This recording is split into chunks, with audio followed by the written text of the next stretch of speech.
These are the voyages of the Space Quest series.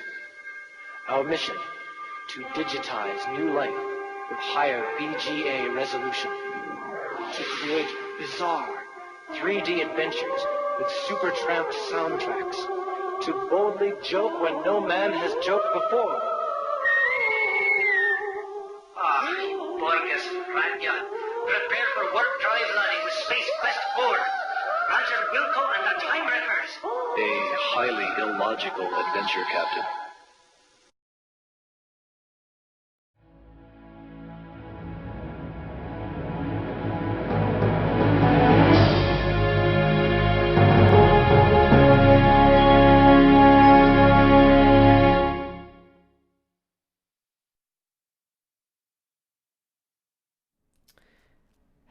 Hello, everyone.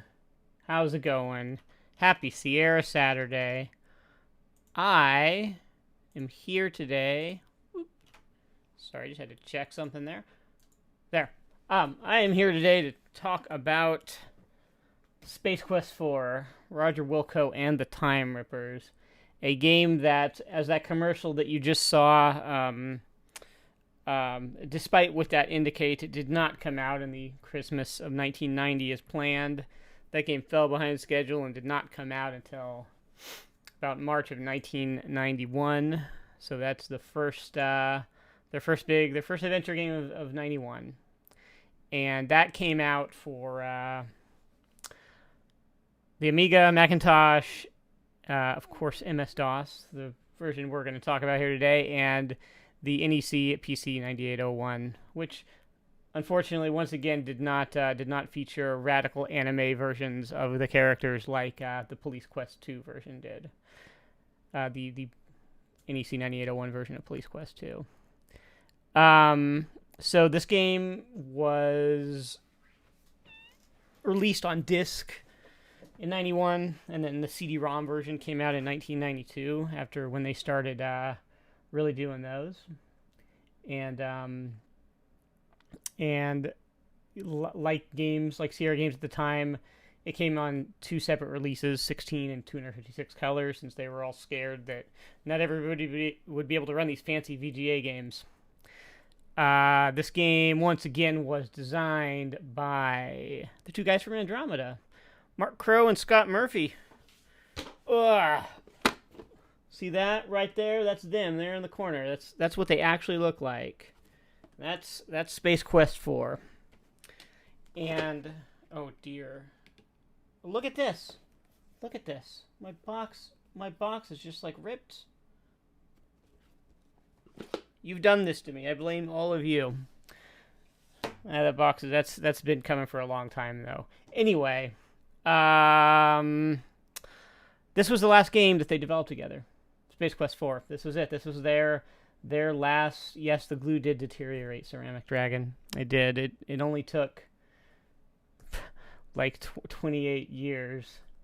Yeah, this is the last game that Mark Crowe and Scott Murphy designed together. Because Mark Crowe moved to Oregon.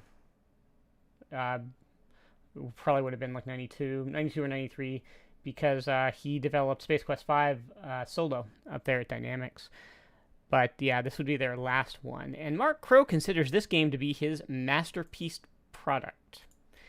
That is a quote from him, and also the most difficult birth of the series. He actually came up with the early concept himself because Scott Murphy was unavailable for that initial design. So that was all done by Mark Crowe, and then he came up with the sequel Police and all the time traveling stuff that you're going to see. And then Scott Murphy came out and fleshed it out and all that.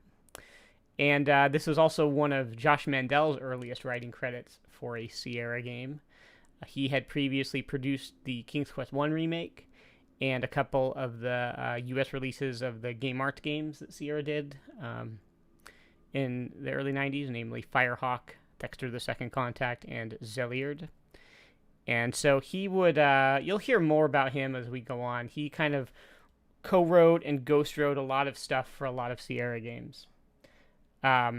and he would go on to design, among other things, Space Quest 6, which is going to be a whole story when we get to that. And, well, before we get to it, I'm going to show you some comparison shots here, actually.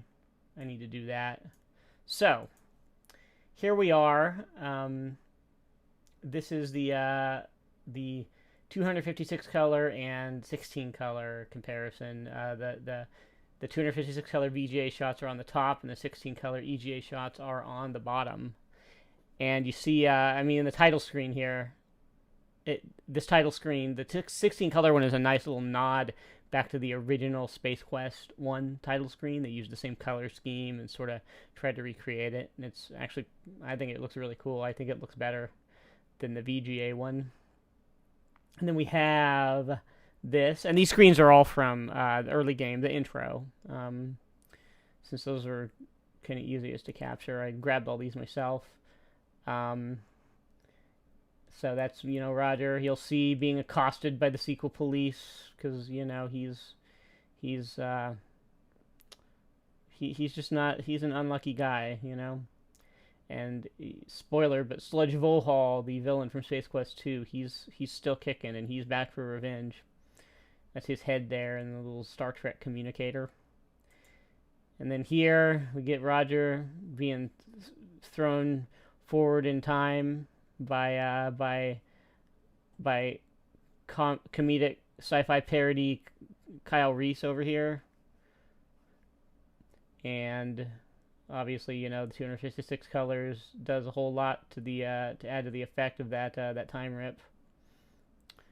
And finally, here's a couple shots from the introduction of the game, the first couple screens from the future Space Quest 12 Volhall's Revenge 2, which sadly we never quite got to in the real world, but there you go. And they do a lot. I'll keep pointing this out, but they do a lot with those 16 colors because this was back when they actually drew that, they specifically created two separate versions of everything. It's fun. It's two separate versions of the game that they made, unlike future Sierra games, which would just use like a quick and dirty like dithering technique to get it to 16 colors, and it looks a lot worse. And well, we're on the subject of cool images to show you. Here is some of Mark Crowe's early concept art for some of the characters that you meet in the game. These are the latex babes of Estros. That's the Space Quest 10 world, which we also didn't get to in the real world. We never got past Space Quest 6 here, but that's his concept art for it. Did they have two teams of development then? No, they're artists. They made two different versions of every screen and two versions of every. That's just how they did it, and they didn't really do it for very long. Because by the end of 1991, when 1992 rolled around, they stopped doing that. I think that was probably a big strain on their art department, I would guess, to do it that way. So, yeah, they didn't, and also they didn't, the 16 color versions just didn't sell. I think I pointed that out before, but their fears about people not having hardware were unfounded, and they just didn't. They didn't sell in the same quantity as the VGA versions did. People wanted the 256 color ones, and consequently, the EGA versions of games that had two versions are considered collector's items. So, and finally, one more thing here for you, and that is the original art, the original painting of the Roger Wilco and the Time Rippers box, which was done by artist Terry Robinson from a pencil sketch by John Gamache. And that, I think it sold for like $2,500 in an auction or something, whenever that was. But no, that's the original art. And so yeah, did people actually collect Sierra game boxes? Yeah, there's there are some that are pricey.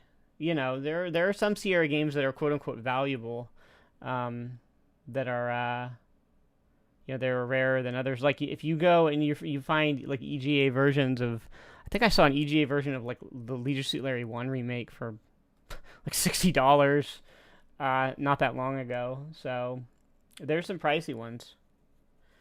I paid a not cheap sum for Lost Secret of the Rainforest. That's one of the pricier ones. But yeah, people collect them. PC game collecting is kind of a weird thing though, so it's not really like the same as console games. It's a little strange just because it's on this weird media that can become corrupted and not work, and it's weird. So this game, I am Beer Lover 666. I am playing the talkie version today. Yes, absolutely, because that's the best version. And on that note, I should probably point out that I am using a sort of I'm using a patched version of it. A few years ago, there was this Sierra fan who called himself New Rising Sun that produced a bunch of patches for the old Sierra games that fixed timer bugs and just generally made them a little more playable. Fixed some sound driver issues, and just generally sort of like did all the work that Sierra dropped the ball on at the time. And his suite of patches, I should say, for Space Quest 4 was pretty substantial. It's just like a game-wide update for the talkie version. It fixes a bunch of like the really pernicious timer issues, which I'll get into when we get to them. And it adds a dual speech plus text option to the game, because normally you can only pick like, do you want the characters to speak or do you want written text? You can't have both. And this patch for this game, which I wish he had made more of these for other talkie Sierra games, it allows you to have both, which I'm going to be using just because that's probably going to be more convenient for everyone.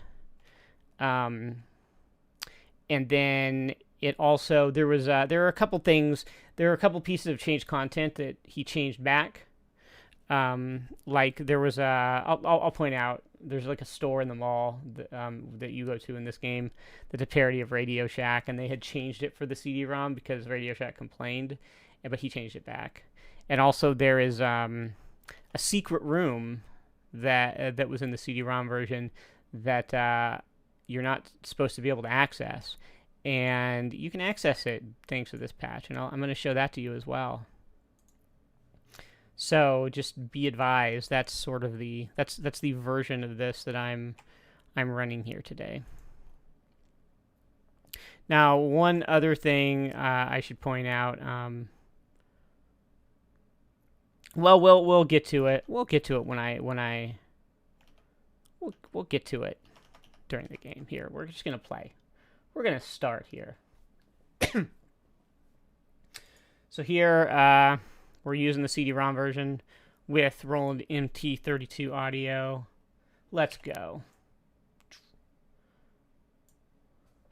All right. Here we go.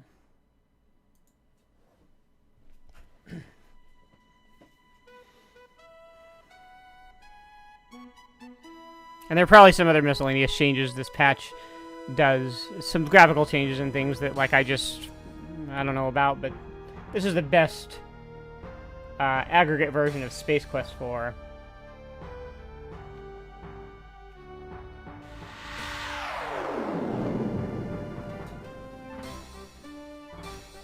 Oh, in the game store, Beer Lover, yeah. Some of the boxes that were in the game bin that were cut, they're restored in this version, so you'll get to see some of that too. There were a couple that didn't make it into the retail version, but they added them back in. And yeah, the Sierra logo, Ceramic Dragon, that is the Half Dome. Yep.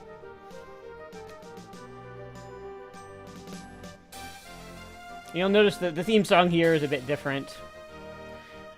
And the typical Space Quest theme rejoin our song. friend and semi-hero Roger Wilco as he rockets back toward his home planet Xenon, which he hasn't seen since Space Quest 2. Having successfully rescued those two ingrates from Andromeda, he decides a pit stop on Magmetheus is in order.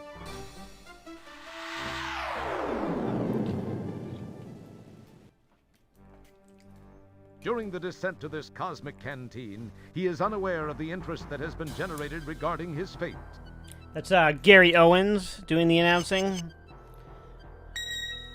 Famous radio DJ, announcer, voice actor. The original voice of Space Ghost. Announcer for Rowan and Martin's Laugh-In, a sketch comedy show from the 60s, if you've never heard of that.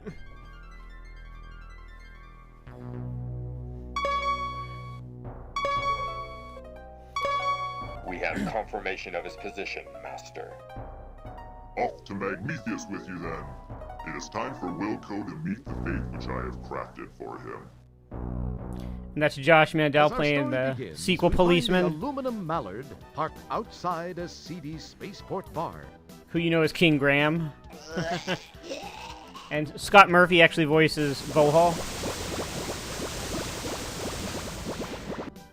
We join Roger as he relates one of his greatly exaggerated tales of adventure. The aliens are only too happy to listen, as long as Roger is by. See, there was this deadly root monster, a ferocious swamp creature, and a Labion parabeast to contend with. Then I had to outsmart another of Vohal's gorillas and steal the shuttle so I could penetrate the asteroid's fortress and pull the plug on that corpulent creep. Are you Roger Wilco? Yeah. Please come with me. The guy playing Roger Wilco is a guy named Jeff Bender. I don't know what else. He's not been in anything else, so that's all I have to say about that. Hello, Roger Wilco. That's Scott Murphy Surprised to see an old doing friend. Vohal's voice. You have no idea how special this moment is for me. This is no chance encounter, I can assure you. I have this one loose end to tie up before I begin my reign as the supreme being of all that exists. I do not like to lose. You are a blemish on what would otherwise be a perfect record of domination, terror, and invincibility.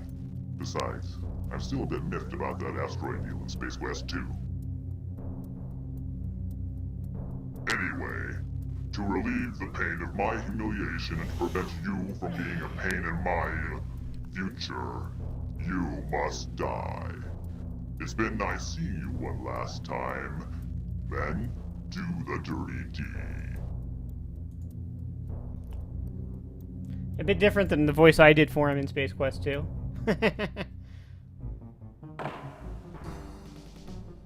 You go left and split them up. Mr. Wilco, follow me and do exactly as I say. Let's move! And then that guy is voiced by Stuart Mulder. He's one of the, he was part of the development staff. I want to know what the... Listen, I can't explain it all to you now. They've got a beat on our coordinates. We've got to move fast. We gotta do this fast. Shield your eyes! So this is kind of a Jump nod, into the a time rip. little bit of a nod Do to it now. Terminator. You've got to. If I take the time to explain, we're both parking lot pizza. You'll understand soon. Except instead of going into the past, he's going into the future.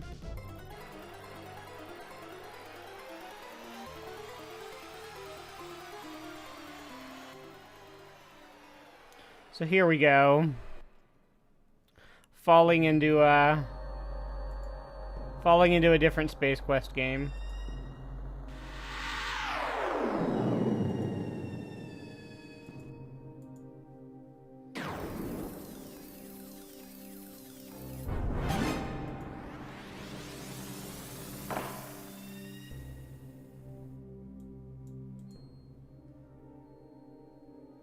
Now where am I? You wonder aloud to non-existent auditory organs. This place sure looks homey. Hey, wait! This looks just like Xenon. It is Xenon! It's really a Pio. Along with the changes induced by an armed conflict, the city looks different, more modern, with a heavy dash of post-disaster seasoning. Casually glancing at the status line, you happen to notice that you're in Space Quest 12. What's happened? Who was that guy with the overdeveloped hairdryer? Why did you let yourself be talked into jumping into some strange shimmering hole? Why are you talking to yourself? These incredibly intriguing questions will quickly be forgotten with barely an electron stirred in that well-armored orb atop your shoulders. Okay, so obviously the game's very self-aware.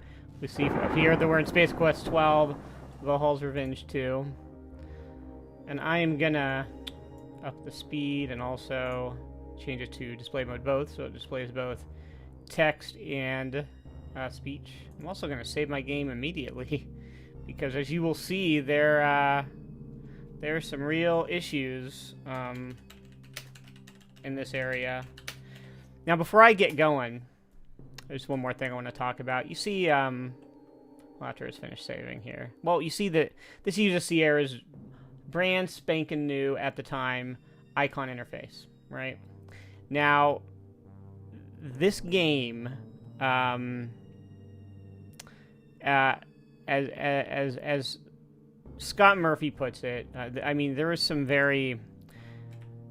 There were some heated arguments about this game during development, and Scott Murphy, he had this, oh, thank you for the sub, Rodbot. Thank you for re-upping your subscription. Scott Murphy, at the time, did not want to use the icon interface. Scott Murphy and Mark Crowe did not. And he has a great 2006 interview with Adventure Classic Gaming, which I'm probably going to be referencing heavily in the next few Space Quest episodes. But he had this to say about it. He said, "One day, when we're literally halfway through Space Quest 4, Mark Crowe and I were called into Ken Williams, president of Sierra Online's office. We were asked what we thought about using the dumbass point-and-click interface that they were using in, I guess it was King's Quest V then, and what we thought about putting it in Space Quest 4. We said we wanted to keep the parser. Ken and new creative director at the time, Bill Davis, asked us to talk about it together and then tell them what we wanted to do the next day. After the meeting, Mark and I agreed without hesitation, as we walked out Ken's office door, that there was absolutely no way we wanted the point and click. The next day when we came in, Bill Davis tracked Mark down and asked him what we'd decided. Mark told him that we had decided to keep the parser, to which Bill instantly replies something to the effect of, "But you can't do that. Ken has already decided that you have to use the point and click." Apparently they figured they had a 50% chance that we would make the decision and we wouldn't realize they'd already made the decision for us. That kind of mentality was another straw on the pile of last ones. So, everything was not all sweet smelling roses at Sierra. There was, and Scott Murphy of all of the Sierra designers was sort of one of the squeakiest wheels, I think, in terms of taking jabs at them in his games and sort of voicing how he felt about some of these decisions. But that was the direction Sierra was going at the time with the point-and-click interface. Ultimately, I think it was probably the right decision, even though they had some real growing pains at the start. But they went on to make some, like, their best games use this interface. And I can totally understand the issues with keeping a parser. So, but at the time, it was a very heated thing. Now, this planet is full of things that can kill me, okay? Decaying and destroyed buildings now house the apparently non-existent population of Xenon. Alright. So, we're gonna walk over here and hope we don't die. That's pretty much everything in this game. Walk over here and hope you don't die. Nope, he'll kill me.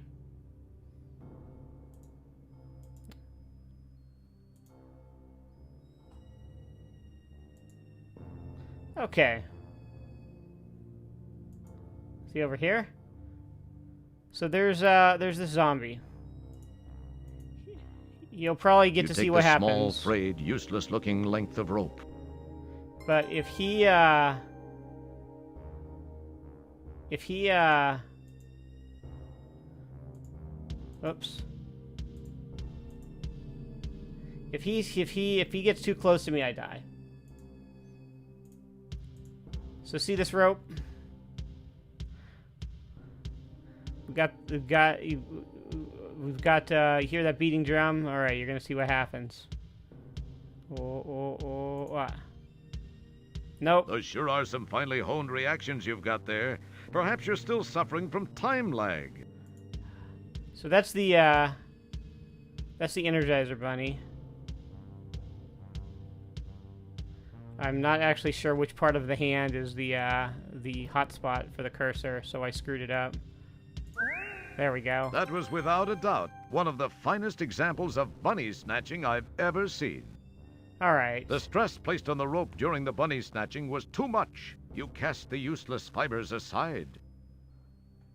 Alright, so now I have this bunny, which is, of course, the Energizer Bunny. And at the time, Sierra had a verbal agreement with Energizer to use their parody of it in this game. After Space Quest 4 came out, somebody else from Energizer wound up sending Ken Williams an angry letter. But Ken Williams was like, well, since we already were using it in the disc version, we'll just keep putting it in the CD-ROM version since it's, it's already out there, whatever, it doesn't matter. And as Scott Murphy puts it, the problem, quote, was ignored and finally went away. So they never got in trouble for that. And I should point out, they were never... There's all these, stories you'll see out there that were like, oh, they were sued by Toys R Us, so they had to take the Toys R Us reference out of Space Quest 1, or they were sued by Radio Shack. They never got sued. They never actually got taken to court. That's all false. No lawsuits ever happened. But it's like this weird, false fact that people believe about the series. Companies complained about the things they were parodying, but they never actually sued. So, now you know. I'm going to make another save here, because I can die at any time. And, let's see here. How many points do I have here? I have 15 points. Great. Isn't there, Oh, no. Where's the death robot? There's a zombie and there's a death robot. Oh, and I get points for avoiding him. Right? So there's these wandering things that can just kill you. They just show up and you die, right? And so this part is miserable. And yeah, that's all you've heard about was fake lawsuits, Joshua. Yeah, none of those lawsuits ever happened. I know, I got to take out the battery. I'll get to it. I don't want to get any battery acid on my hands. It might kill me. It's a Sierra game, Oh no. Ooh. Well, if I don't encounter the zombie by accident, I'll show you what happens. Oh no, there he is. Wait, where? There it is. A quick inspection reveals nothing of interest, other than a glove box. After taking a quick look around to reassure yourself that the place is as dead as it looks, you snitch the Pocket Pal laptop. And I do... Well, here, let me... There we go. You extract the portable power pellet from the back of the bunny's polyplastoid torso. Alright, and the battery we put in the laptop. I'm actually not sure. I always put it in at the end, because you need the laptop at the end. I feel like there's a risk of me, if I put it in now, when I need it, it'll be like, oh, the battery ran down, because this is a Sierra game. Save my game again. Basically, after every significant action here on the surface, I save my game because you can just die so fast. Oh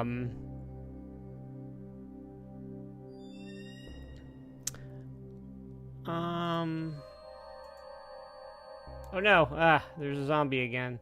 Okay. There's that. Okay, you now have the unstable ordnance. Remember, it was your idea. Good luck.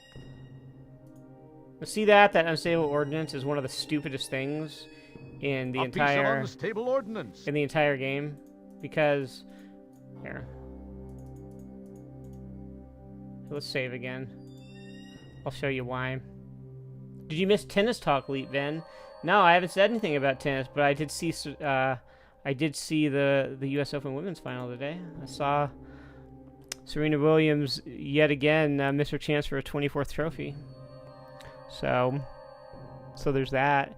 Now, this ordnance, I'll show you. So I have this unstable ordnance in my inventory. Okay. I picked it up, and I've gotten points for doing so. Okay. Now, I'm just going to go over here and go into the sewer. Okay. And now, look at that. I would think that something identifiable as unstable ordnance would be low on your list of fun and healthy things to carry. We hope you'll get yourself together and rejoin us. Isn't this a blast? Yep. So, if you take that with you and carry it, and once you go into the sewer, you'll die, right? So the solution is to pick it up, which gets you it gets you 25 points, I think, and then you put it back. A very wise choice. Carefully placing the unstable ordnance back inside the tank, you decide some things are better left alone. So you do that, and it takes away 20 points. So you get a net gain of 5.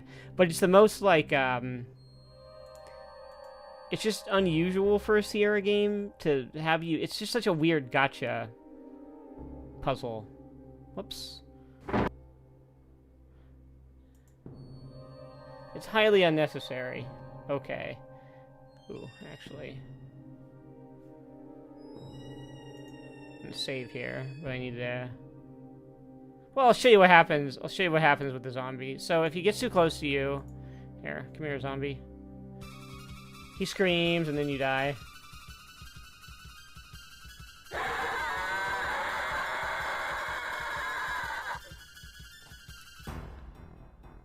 And that brings the droid around, and it sees you, and then the end.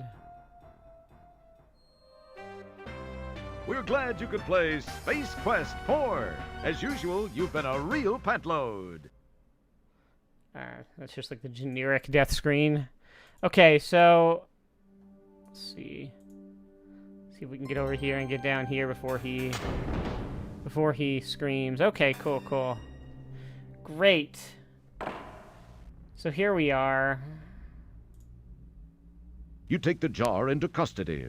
I take this jar. A button. Perhaps I'll give it a press. How'd I know that was there? Data entry 22795. This message is to whomever may be so fortunate as to find it. And here's where the plot gets explained. Designer of the Xenon supercomputer project, the ultimate in artificial intelligence. The computer was designed to enhance our lives, but instead ended up being the ruin of us all. We made the mistake of tying it into the most important facets of our existence here on Xenon, including our weather control and defense systems. It seemed like a sound idea at the time, and all proceeded well for about 3 years. It was around then that a deep space salvage operation recovered what appeared to be some sort of antiquated data storage unit contained in a flimsy cardboard box on which the words Leisure Suit Larry were imprinted. On its back was the picture of a not particularly wholesome gentleman, but that's another story. My counterparts exhibited shameful behavior as they tore open the box to get at its contents. I could not understand the commotion it generated. The data was uploaded into the supercomputer for analysis. As a result, a crippling virus spread through the machine like a bad social disease. All control of the computer was lost. All screens went blank. Then these words were displayed by the monitors and uttered by the vocal outputs. Wilco must pay. Oh, exciting exposition. From that day forth, The possessed computer waged war on the inhabitants of Xenon, using our own weapons against us. Some managed to escape to other planets. Those of us who remained stayed to fight the machines and robots under its control. It was a bloody war. Those of us that were not killed were taken captive and modified. These cyborgs infiltrated the loyal ranks of resistance, rooting out almost all of our hiding places and exposing us to the mechanical menace. Some of these poor souls still wander the streets. As of this recording, we are down to only a handful of rebels. My health is deteriorating rapidly. To make matters worse, I've just learned that the computer has unraveled the mysteries of time travel. I've sent my 2 best men to attempt to steal this new technology. If you are not a machine, then perhaps they were successful. Please realize, you are Xenon's last hope. All right. So, to summarize what that guy said, the deceased Vohal has propagated himself via a virus. He's become a virus that he propagated via some infected Leisure Suit Larry discs. So now he's taking control of the whole system here in the future. So that's what we're up against. Now...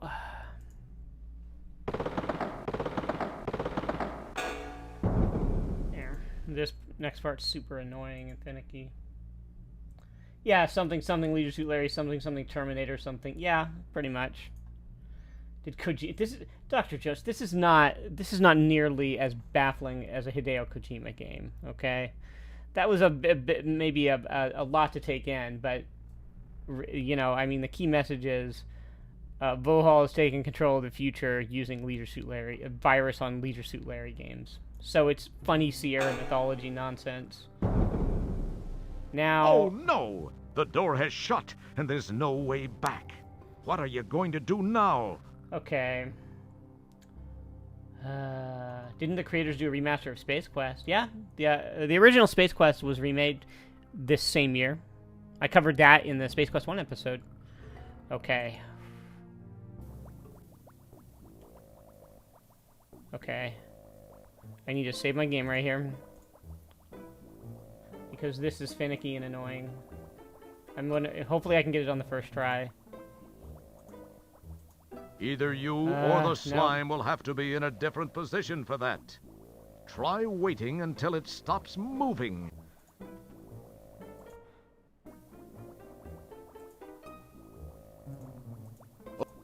Oh, got it. You scoop up the slimy secretion. Better get away now before it scoops you up. Alright. Great, now I have a jar of slime. You have to be in like a really, it's finicky where you have to be to scoop it up. The last time I played through, when I did my my pre-play, it took me like 10 tries. It's ridiculous. Okay, so we have the stupid slime. I assure you that's way more annoying than it looked. Alright.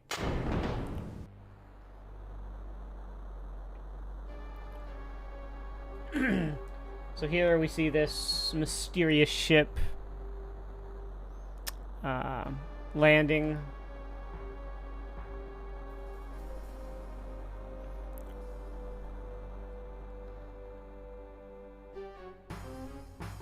And uh-oh, it's the sequel police looking for me. Hello, Roger Wilco. You can't do that. Oh, do I? Yeah, I walk apparently. Okay. Let's see. Save here.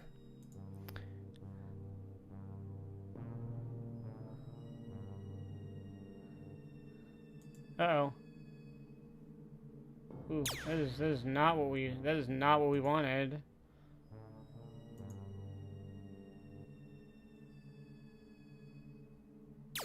Oh. Oh geez, I guess they well, can I make it somewhere before they show up? Oh, there we go. Alright, and now I need to, jump in here. This seems to be a relatively spacious landing gear compartment. Wonder how cramped it gets in there when the gear is stowed. Oh, well. So we stow away here. The sequel police, as you will see, are constant annoyances in this game. Have I been playing WoW Classic? A little bit. I'll have more to say about that later. I played a little bit. It's all the hotness on Twitch right now. Everybody's streaming it. Nobody's watching me. They just want to watch people play an old game from 15 years ago instead of an old game from 28 years ago. Get on my level.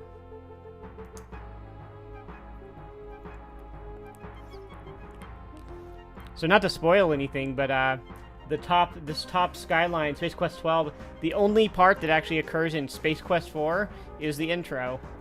Everything else is a different Space Quest game.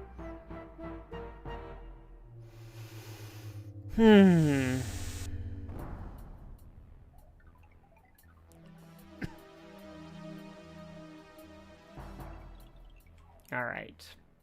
Save once again.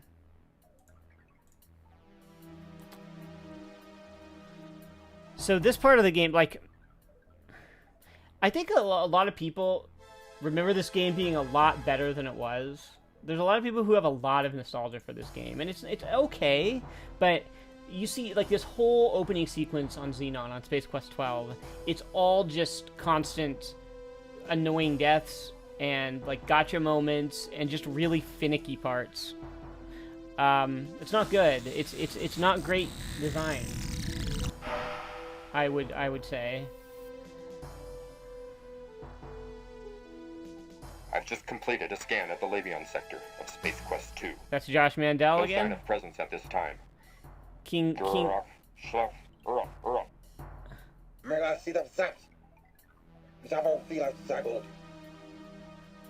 That's yeah, King Graham as one of the villains here. Pretty much.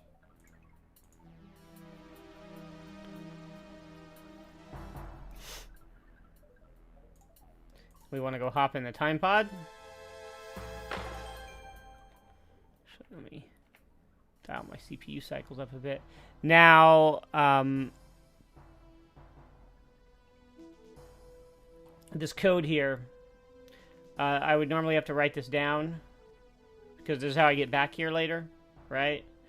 But I've got some skips, so I don't have to remember to do that, and yeah, it's whatever.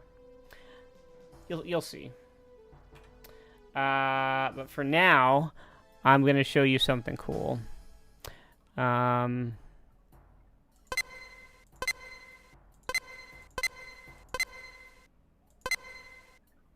funny. The powerful quad quark drives Rev to life. Time and space bend under the fibrillations of the time rip transfluxers. Your adrenaline and stomach reel with the hyperbolic hyperbole. And finally... You know, the voice acting here is a cut above King's Quest V. Even just the quality of the recording.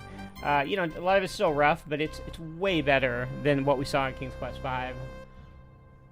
No, this is not the Sierra Helpline. No, this is Space Quest 3. Oh. This view provides a flashback to a recent adventure. It looks real hot out there. Hot enough for thermo-weave underwear. And, we're just gonna save the game right here. That's Space Quest 3.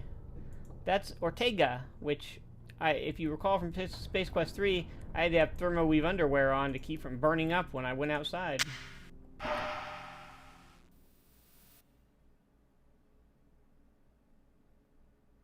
Do I think I can finish the game? Absolutely.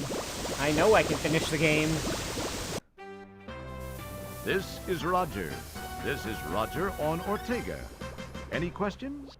So, that's just a funny little Easter egg death.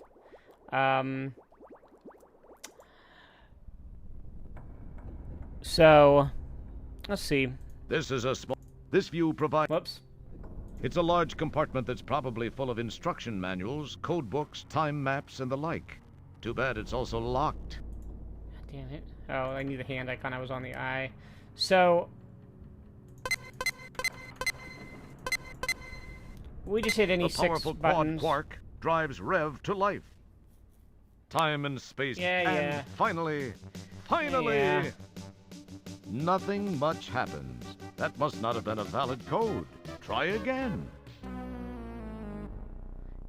And we do it again. The second time. The power time. And finally... Nothing. Oh. I must need to do a different one. Than the one, not the same one twice in a row. Power time and... There we go. And yeah, the melted Roger, it's like, there's all kinds of nightmare deaths in these games. I don't know why it's not showing me the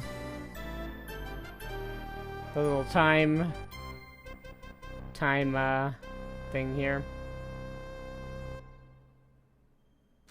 Alright, here we go. And here we are on Space Quest 10, Latex Babes of Estros. And that is, of course, a parody of Infocom's 1986 adventure game, Leather Goddesses of Phobos. Peering through the port, you see an unusual land. Its wind-carved pinnacles and buttes bring back memories of the planet Corona, where this whole adventure mess started. So... see, normally here, see, I could just enter any code, right? And that's because the CD-ROM version of the game, it has no copy protection. And actually, that brings me to the manual. It came with another cool little magazine, and this had copy protection codes that you would have to enter for certain planets. To get to certain planets in the time pod. So otherwise it's just like a fun little, you know, kind of very Larry 3-esque little goofy magazine. And here's the copy protection. These 2 pages, right, will tell you sort of how to... It makes sense in the disc version, I assure you. And then just all kinds of little ads for stores that you will start seeing very soon. Yeah.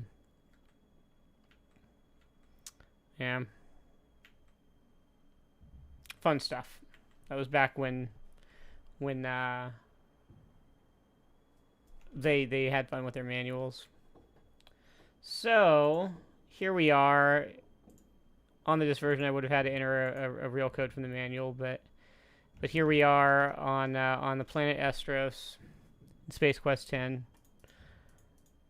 a place where if I just click anywhere, he will stupidly just walk off the edge if I'm not very careful with how and where I walk. And I want to go around here until I see that pterodactyl shadow. Whoa! What was that? Hey Drew, thanks for joining me here. Okay, so I see that shadow of that woman. A mysterious shadow quickly moves from your view. All right. You get... Oops. I'll bet you... Well, it probably said you get the feeling you're being watched. So now I want to walk kind of over here and...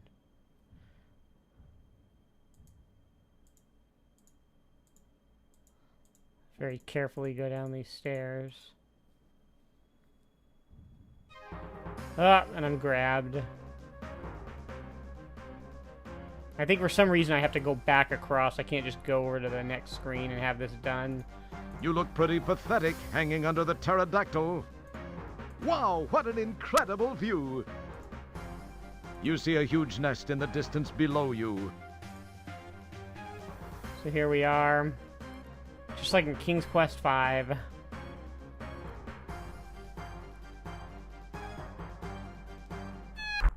Hey, those Talon things hurt. You didn't much care for the landing either. Oh, well, now what? Well, now I can just walk off the edge here and be done, but I will miss an important item. Because there's a sequel policeman. You frisk the skewered sequel policeman and turn up a paper-wrapped wad of used chewing gum. And if I look at that... This lumpy paper-wrapped wad looks mighty interesting. Oh, does it? So... These symbols look vaguely familiar. Now, where have you seen them? So that is half of a code written on the wrapper for coordinates for something, for another location I need to visit later.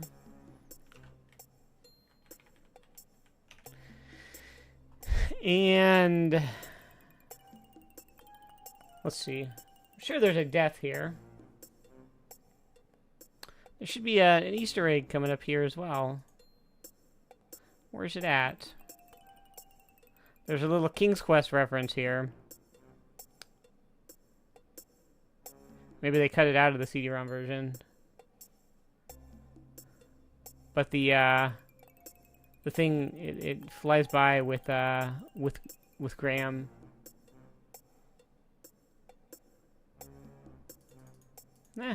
Maybe not. Whoa. Whoa, look at that. He's roller skating. Whoa. Whoa. Alright. Let's get out of here.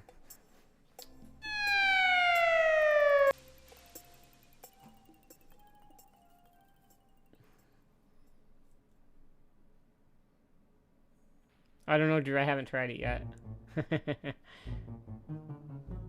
Looks cool, though. Alright, and here is the screen that resulted from that concept art I showed you earlier, coming up here, right there. You've got a lot of nerve coming back here, Roger Wilco. Of course, you've never met these people. The way you did, you male scum. This is the last woman you'll ever dump on. Right, girls? Right. Said you couldn't be tied down. I said that? You said you had to be free to roam the galaxy. Was that me? You'll be sorrier than you look. We'll see to that. Yeah. Into the sub, fly boy. Of course, a little Star Wars reference there.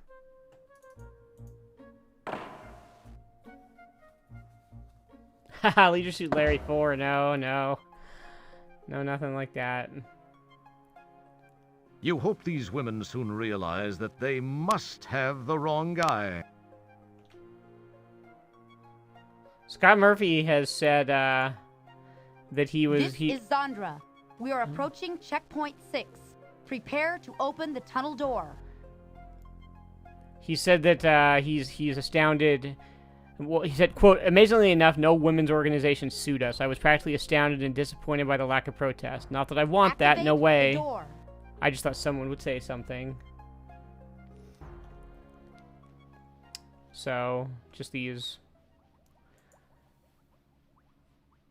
goofy, over-the-top kind of parodies.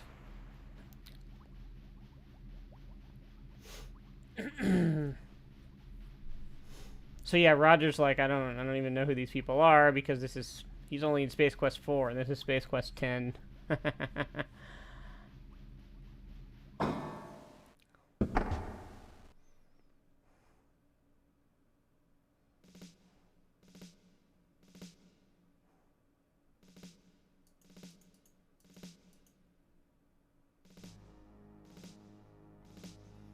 Oh, he's in trouble. Sit down.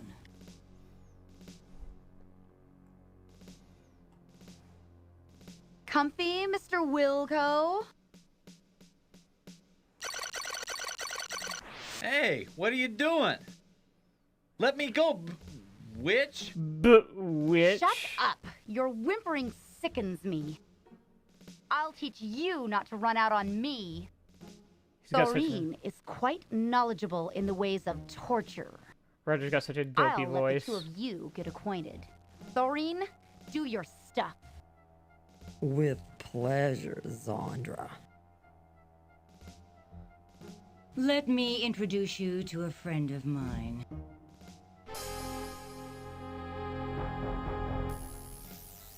Uh-oh. She's gonna shave his legs. This is Epirip 357, the most powerful hand hair remover in the universe, and it's capable of shaving your legs clean off. I've always wanted to see a man shave with one of these, but I guess you'll do. Oh, sick burn! Now you'll know the meaning of the word pain.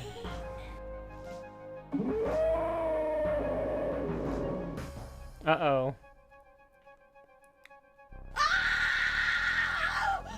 It's a seed slug! Run, girls! See, yeah, tonally, I don't even really understand what they were going for here with these, like, the latex babes. It's so weird. Air horn pair. Bah, bah, bah, bah. Alright, so... Desperately, you try to push the button, but the restraints are just too tight. There we go. So we shock him. And we get up, and we pick that up. Nothing happened. There we go.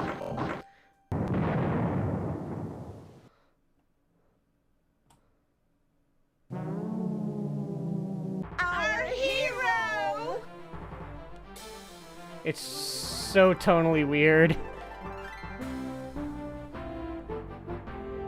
Wasn't he great, girls? Well, Raj, I guess we can call it even.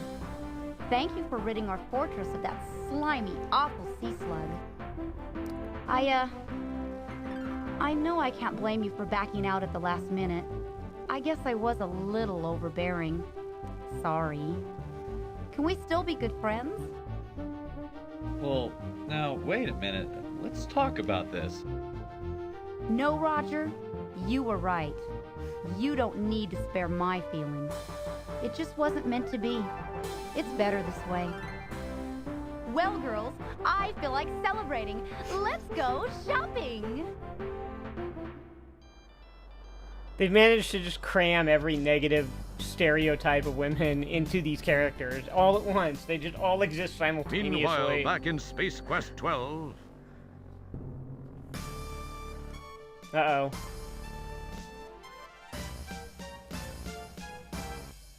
Well, what have we here?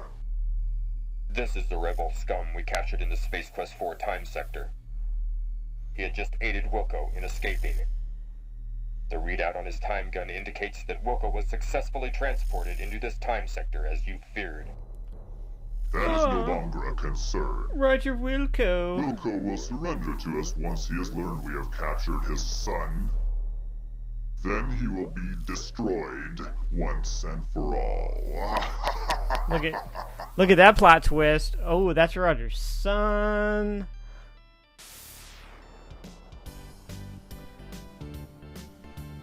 Alright, so here we are at the Galaxy Galleria where... Oh, well, you'll see.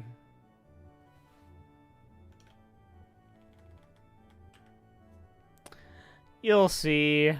Sail! Alright, so they're off, and now here I am. What's this? It's an ATM card. You pick up the ATM card. Let me just steal all of her money.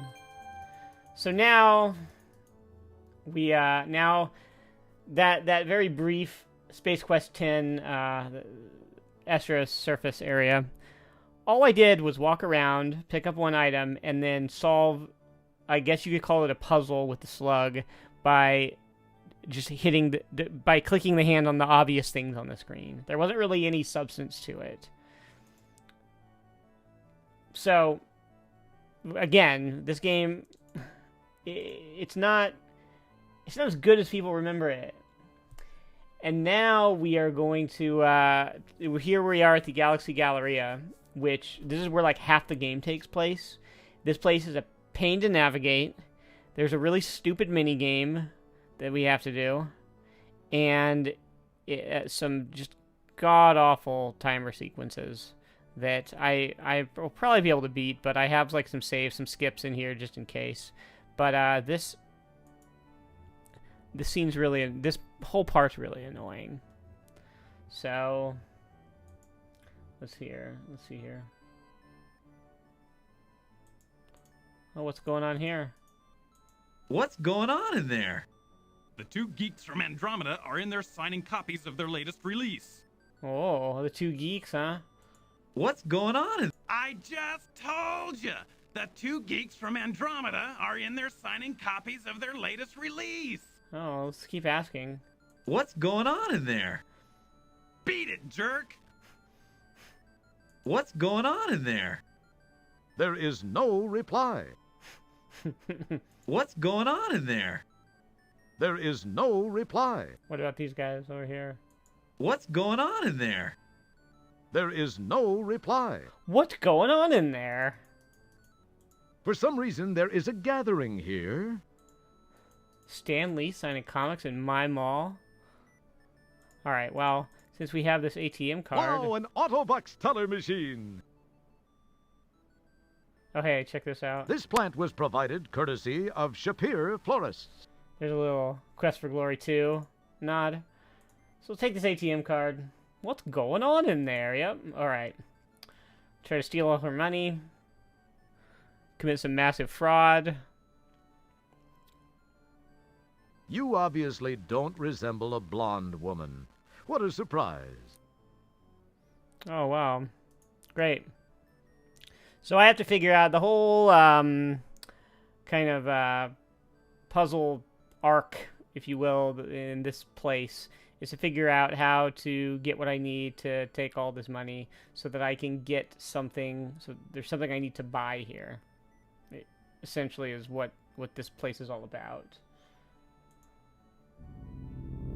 All right. Here. You don't need to look at that. You don't. Oh. It's very pleasant looking. So this was changed, Radio Shack, a dandy company. This was changed to Hurts So Good in the for the CD-ROM version. This patch, as I said, changes it back because Radio Shack complained at the time, which is why they changed it. I don't have a good screen of the comparison, but it's just like the sign's different. It's neither here nor there. All right. Here's Monolith Burger. Monolith Burger, the only fast food chain to survive the infamous food wars. It's just another vital part of the Galaxy Galleria shopping mall. So if we go in here, see what happens. Uh-oh, I got kicked out. No shirt, no shoes, no service. Alright, well, that guy's pleasant. So now I gotta go buy some pants.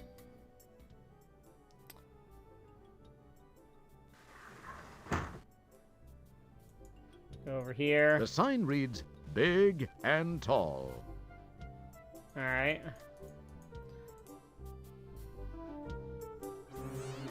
Pardon me, sir. You appear to be in dire need of my services. Monsieur, mademoiselle. You talk to you. I'm sorry, I lost my boots and the legs of my pants in a deadly fight with a giant sea slug, which I won in the nick of time with my clever thinking and my, cleverness. I see. Well, all right. Let me get your measurements.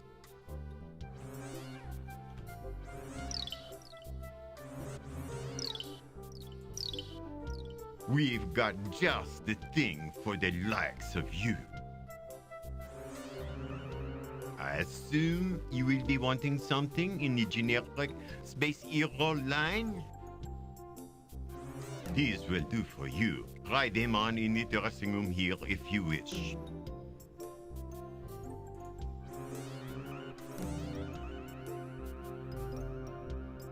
All right.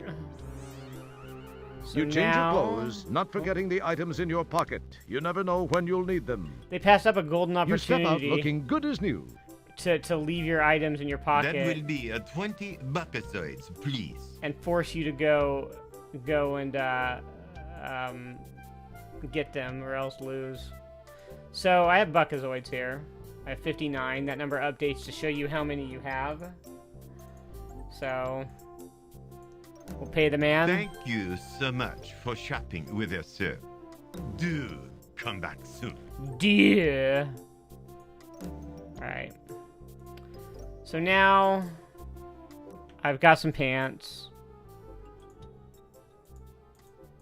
Oh, that was surprisingly easy. This place is usually kind of annoying to navigate. Just timing when to step off and when to go into places. Alright, so... See, that's what I mean. Alright. Yeah? It's the gruff, unpersonable manager of this particular Monolith Burger franchise. This is just one of over 2.5 million Monolith Burger franchises scattered around the known universes. So... I'd like, We're out of it. We're out of everything, including employees. Trying to figure out who he sounds like. Would you like to apply for a job? Alright, so we get a job here, and here comes that mini game that I told you about. You would, huh? Well, this is the greatest opportunity you've ever had, kid. Benefits up the wazoo, and if you stick with me half an hour or so, I'll make you my assistant manager. Now, how would you like that? Gee, thanks. Dude, just sitting here smoking in his Warning, store. the following sequence contains explicit arcade action and is not recommended for die-hard adventure players, the arcade squeamish, or those with poor to non-existent motor skills. Well, so I think you can skip it, but you don't get all the points, so... Or the game just crashes. Alright,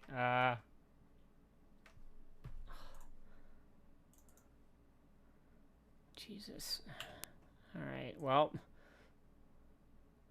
That's only the second crash I've had doing this. The first crash was Conquest of Camelot, right?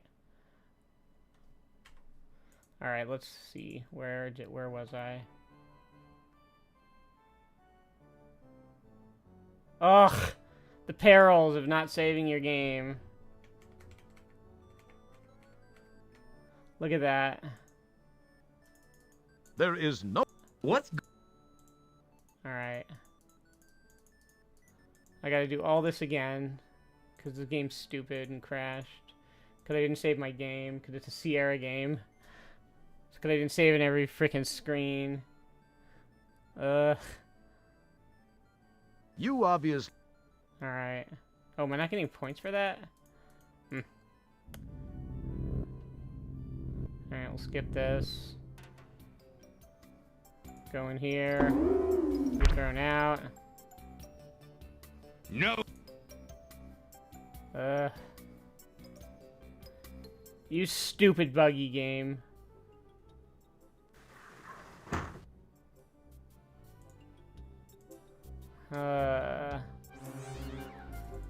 Yep. Oh wait, what?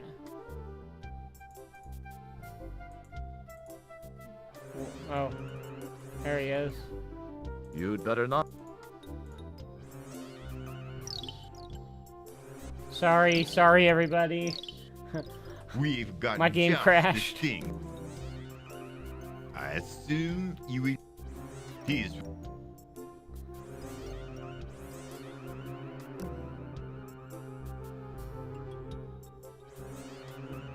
You change your... You step... That... Thank you. Alright. Let's try this again. Ah! There we go. Alright. Let's see if I can get through this without crashing now. Ah! Oh my god! What? No!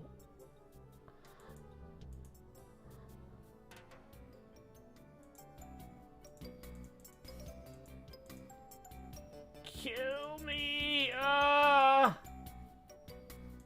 There we go. Yeah.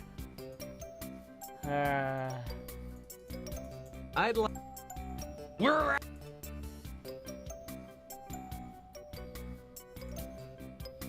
Would you like? You would.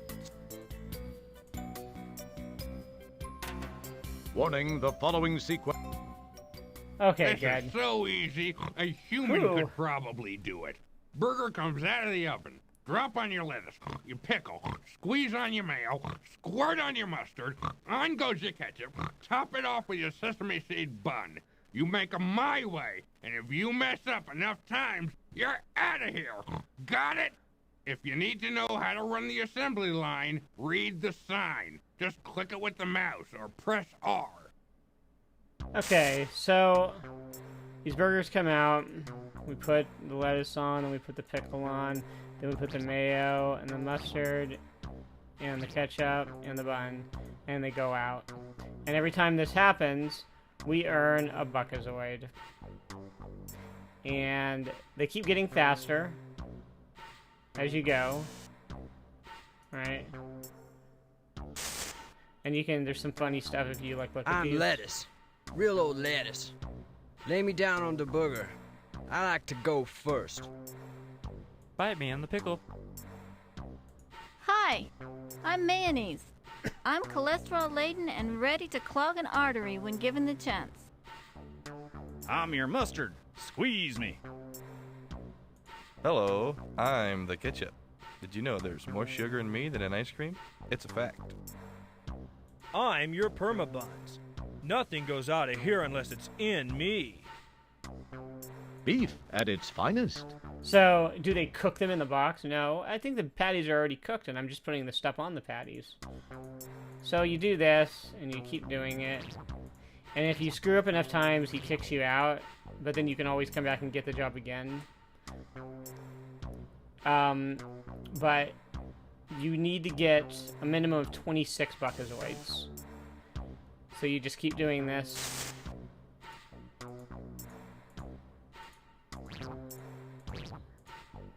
And you just keep doing it. And so, I don't want to do it, so I'm going to go to my Monolith Burger minigame skip. Oh, am I just putting on the top bun? Maybe the bottom bun is down there. You know, already.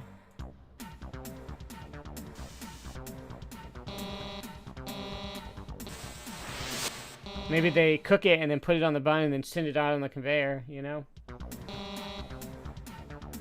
So, that was me skipping ahead to when I have enough money and I get kicked out.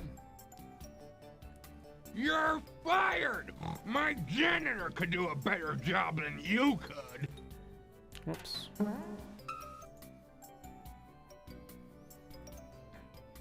Okay.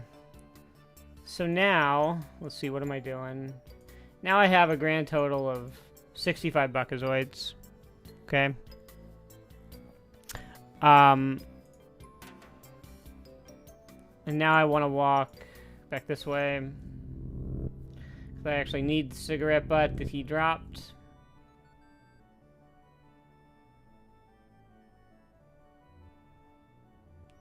Hey, there it is. You retrieve the cigar butt. Or sorry, the cigar butt, not cigarette butt. And I'll save my game because I've learned my lesson.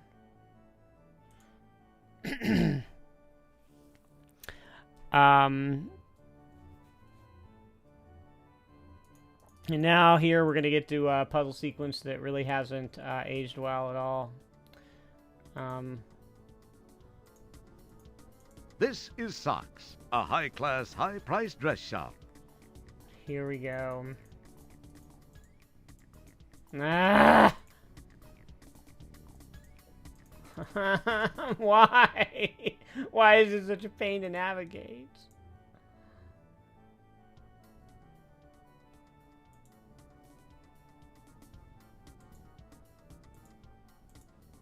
Okay, there we go.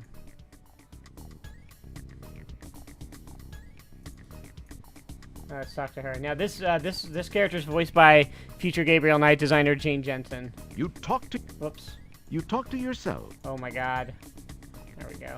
Hiya, hun. I'm Maybot, fashion consultant to the Cosmos. What can we, do with you today? Well, this is kinda hard to explain. Oh, let me guess. You want something for someone very special. Someone who died to get the latest in high galactic fashion. Are we right, or are we right? We're right. Okay. What size does she take? Ooh, 38. Oh, I don't think we're right about that. I'm not sure, but she's built about like me. Is she? A likely story. Good thing for you, I can keep a secret, sweetie. So you're buying a disguise to go fool the ATM machine into thinking you're a woman. I'm sure this will suit that special someone's needs. Hilarity. It's all the rage. I suppose you'll want to try it on now. Here, use this dressing room. Jane Jensen, as you'll learn when we play, honey, if your special someone needs a wig, this one should look pretty good on you. As we learn, we'll learn when I play Dagger of Ellen Raw. Jane Jensen loves this voice. Very lovely, honey. It's made for you. Would you like us to wrap it up, or would that special someone prefer you to wear it home? I think I'll wear it home. Just what we thought. That will be 60 buckazoids, sicko. Yeah, Mamma Mia, yeah, good timing. It is the flapper from Laura, but from Dagger of Ellen Raw, yeah. Yep, same voice and all. Appreciate it, hun. Okay, so now I have... that was 60, so now I have 5 buckazoids left. Thanks for shopping at Saks. Oh, Saks. Alright. God, look at his stupid walk.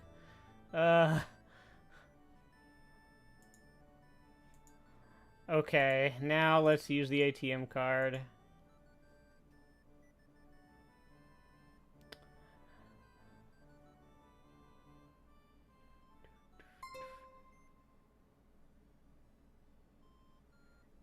And let's see, balance, 2001. Great. Clean it out. Just to make sure, balance 0, alright. And we have 2006 now. Great.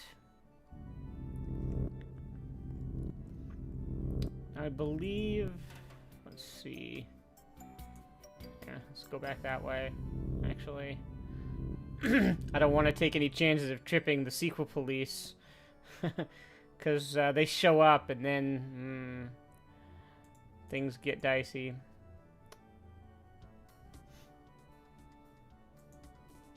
No! No! Oh my god! Oh well. Let me... Never mind about what I just said about the sequel police. Hopefully they don't show up. Okay. So now I go back and I put my own clothes on. As you change your clothes, you think to yourself that even in drag, you still have incredible animal magnetism. Or is that just a lack of deodorant?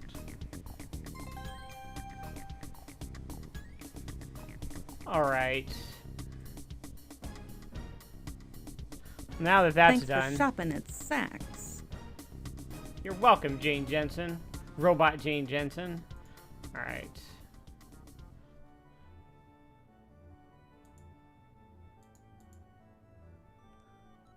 So now that I've done that, the software store is open. Just save the game there. Sorry, but the crowd completely cleaned out my stock of Sierra software. The only thing that's left is boring home and business application software, along with a few inferior games.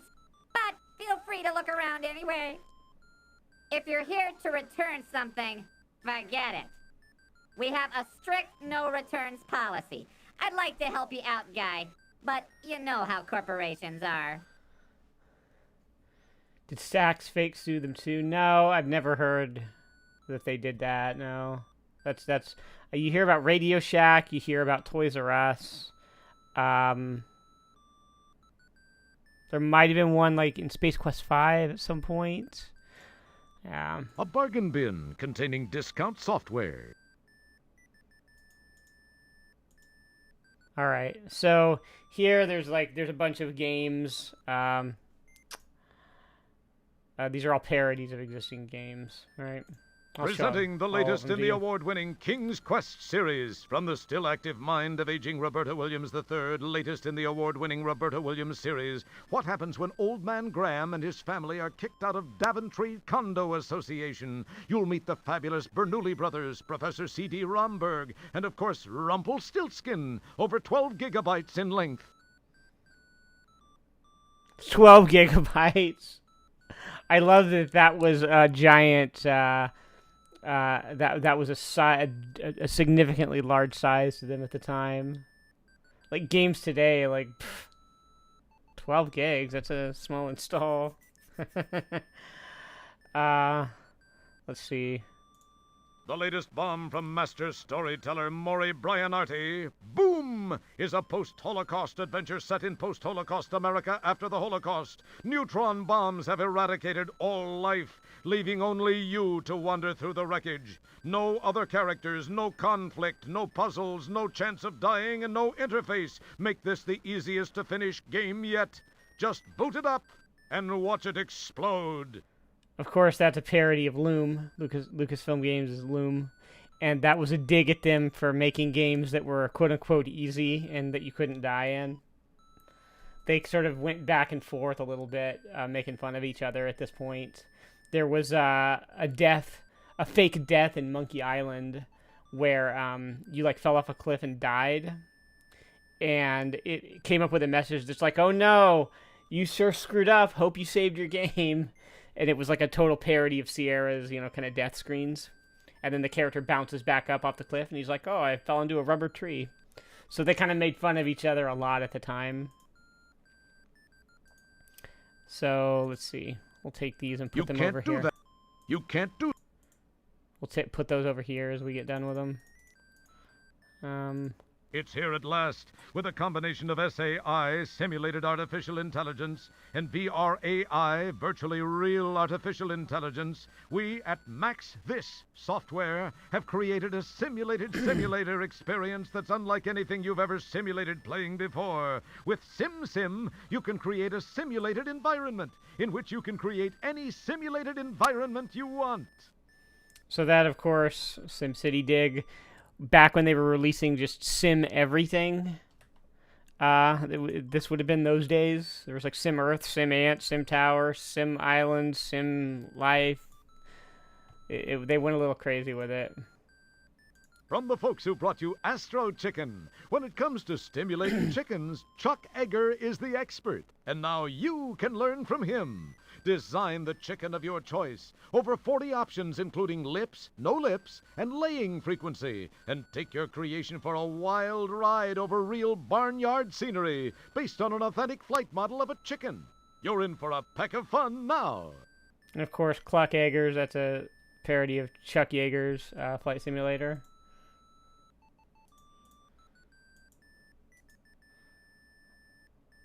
Following closely on the heels of his hit tic-tac-toe construction set, Phil Fudge does it again. Using a simple point-and-click interface, you construct the checkerboard of your dreams. Fill in an 8x8 grid with squares of your choice, red or black, in any arrangement, as long as it's alternating.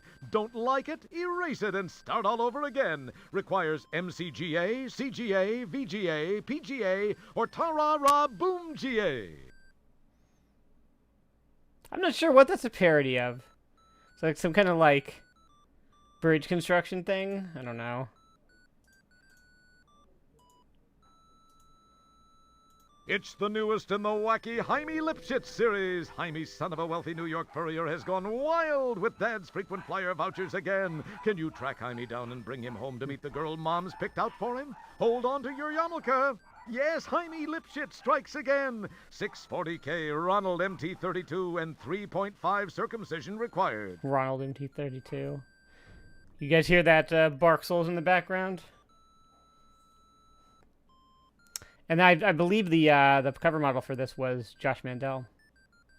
For this Where in the World is Carmen Sandiego parody. I think we just had a package delivery. Head for the hills, it's coming, and this time it's hungry. It Came for Dessert is a thrilling action-adventure in which a mob of pushy, overweight relatives invade your kitchen. Armed with only a Jell-O mold and a pastry bag, you must repel the invaders, always keeping an eye on your blood sugar level. It's the merriest mix-up since Enemaware's fabulous Defender of the Crown Rib Roast. Of course, that's It Came from the Desert from Cinemaware. Oh, a copy of Space Quest. What is that? 4, 5, 71 must have arrived. Yeah, must have a package delivery there. And Grendislav, you met Josh Mandel last weekend. Where'd you meet him? He's one of the people I'm curious. I'm thinking of reaching out to see if I can get someone on one of these with me. He's like one of the more accessible people. Okay, let's see. And these last two were cut from, for whatever reason, they were cut. And this patch, this new Rising Sun patch that I'm using, restores them. Formerly entitled Heroes Flyer, this is the flight simulator you've been waiting for. Tired of flight simulators that load and run? Still looking for a sim that really crashes? Featuring a stunning 3D-filled polygon, Stunt Flyer will have you going through the roof the moment you get it home. Formerly known as Heroes Flyer, that's a little in-joke about the renaming of Quest for Glory.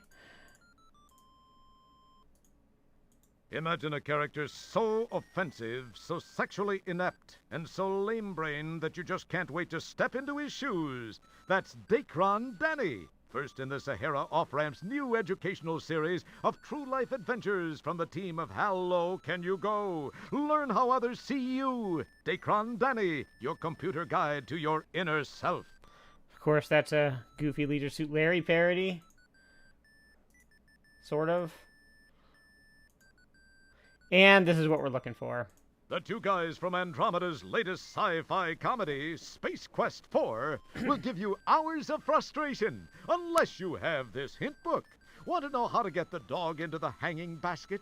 Want to find out how to attach the melon?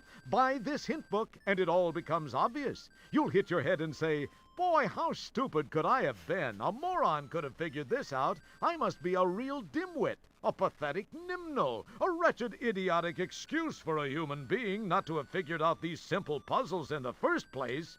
Try it and see. And that's Sierra just being aggressively mean to the people who get confused by all the stupid puzzles in their game, in all their games. So it's 5 Buckazoids. And we want to keep that. Ah! I see you've made a selection from our box of slop, bargain bin. We'll pay this guy. Thank you! We now have 2001 Buckazoids. And we have this pin. Yes, it's a Reveal-O-Matic electric hint revealer. And that, of course, is a reference back to the pins. You would buy Sierra hint books, and they would come with these pins, and you would have to, like, reveal the hints. right? You can't use that here. What? Nothing. What? It would. It would. Okay. Can I not? Oh, I guess I have to do that. How stupid. Why can't I just click the pen on it? So there's just all these funny jokes, you know. I'm in a long tunnel with a light visible at the far end. What should I do? Maybe you're having a near-death experience. Go for it. Haven't you ever seen Poltergeist? Go into the light, Carol Ann. Go into the light, Carol Ann. The wound where the tentacled venomite ripped my larynx out keeps getting infected. Help. Have you been picking at it again? That'll only make it worse. Have you found the iodine dispenser? Have you found the bottle of peroxide? Have you found the salt shaker? Mix the iodine into the peroxide and shake some salt into it. Apply the mixture to the wound. Scrape yourself off the ceiling and get on with the game. Oh, cool. It's a hint from Metal Gear Solid 3. I can't seem to find the one-armed man anywhere. Ask Bob. Who do you think you're fooling? There's no one-armed man. You made it all up, Kimball. Turn yourself in. You can't find the one-armed man, so don't bother looking. Okay, he's at the carnival. And that is that's a Twin Peaks reference, which was very new at the time. I can't hear what the two guys at the bar are saying. Have you tried typing "listen to men"? Oh, that's right. This is a parserless game. Click the ear icon on the men. Oh, that's right. There's no ear icon. Click the eye icon on the men. That didn't help either, did it? Did you think it would? Just fooling. There's no way to hear what they're saying. That'll teach you to read ahead in this hint book. So that's them just making fun of Sierra for forcing them to use this stupid parser interface. Let's see. Strawberry is to sky as fire engine is to blueberry. India. Good dental hygiene. Putting the key card into the slot in the dracometer and turning it on the viewfinder. And here, one of the two relevant hints. I'm in the stupid time pod. Where else can I go? Where do you think? Someplace where the sun don't shine. Hewlett's Flats, if you have the coordinates. Oh, great. Only half the answer showed. It must be a defective hint module. So, this is half the code to get to Space Quest 1 in the time pod. I have the other half on that gum wrapper, right? So, that's where you get the other part of it. So, let's see. We're not done yet. How many more pages do we have? Oh, there's quite a few. These are all funny jokes, though. When I try to splice the VidLink cable to the Venusian holomat, I end up irradiating myself with deadly plutonium. What do I do now? Good question. So far, our best solution is to seal yourself in a 50 by 50 block of concrete. Then bury yourself at least to 1,500 feet deep, preferably in an unpopulated, undeveloped area. Avoid salt mines or areas where corrosion may breach the concrete. Try not to talk or to touch anybody or anything for the next 50,000 years. Great. And yeah, I would be completely boned if I didn't have the gum wrapper. Yeah, I would get this far and realize, oh, there's only half a code. Where do I go? That's one of those gotcha moments. Oh, you want me to skip the hint book? Okay, there's one more relevant hint. I'm in a strange room inside the supercomputer. Scary eyeball-looking things stare at me. Biomechanical bones liven up the area nicely. How do I get the door open? Use the Ovaltine, Roger. The Jaws of Life would be most helpful. Since neither of these items are in the game, try this code, 54321. Since that one didn't work, try this one, 69658476669. Which is always the same code. So, but that's how you find it. So there's two relevant hints. And I imagine if you played this game and you didn't know, you would be like, what do I do? I better look at this stupid hint book. So, yeah. Okay. Now, oh boy, here we go.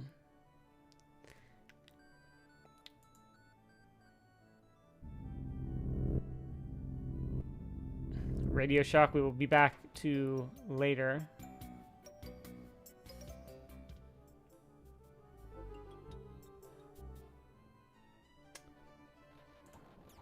Okay. We definitely need to save the game right here.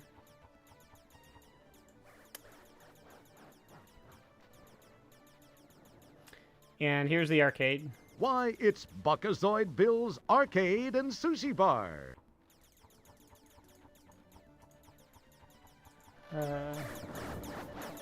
Okay. Here's a funny little joke. You're quite startled to hear the When you wastebasket talk to the trash respond. can. Max, is that you? Agent 99? I always get these lousy disguises. Would you put a word in with the chief for me? I wouldn't mind, but these kids, all they eat is ice cream and candy bars. You know how many Big Chewies I've eaten in the last hour? Not to mention the wad of Big Bang bubblegum I got stuck to my shoe phone. Gee. So that's a Get Smart joke. For anybody who remembers that show. The sign says Ms. Astro Chicken. How strange that nobody is playing it. Okay. We're gonna go try to play it. And now the time pod shows up. And there these guys go. And here begins one of the most annoying sequences in any of these games. Oh, look.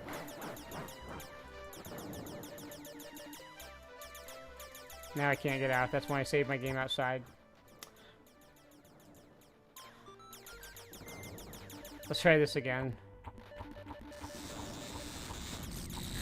For some reason, there's, I don't know if it's clicking on the arcade machine or the trash can or what, but there's something that prevents me from leaving. Okay. I'm gonna save my game again.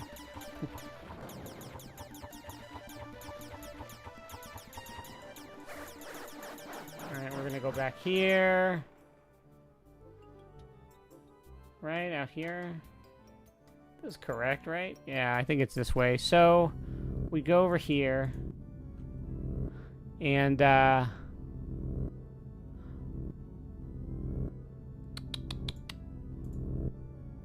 hold on, I think it's the others, because there's this entrance into the Skaterama at the end of the, in the center of the mall, right?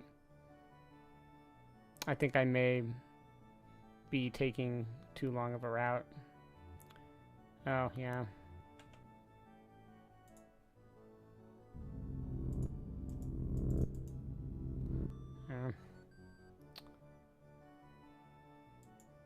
It's the other way.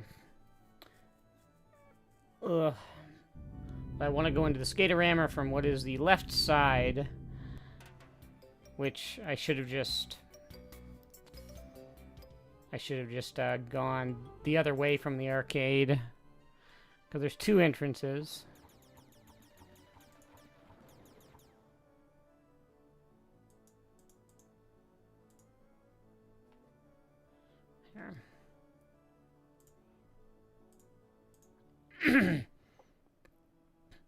And this is one of the most annoying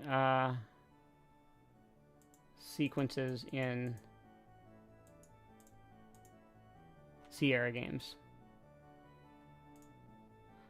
Because on computers with faster processors, you could not finish it. Whoops. This icon is for no. walking. Ugh. Oh, God.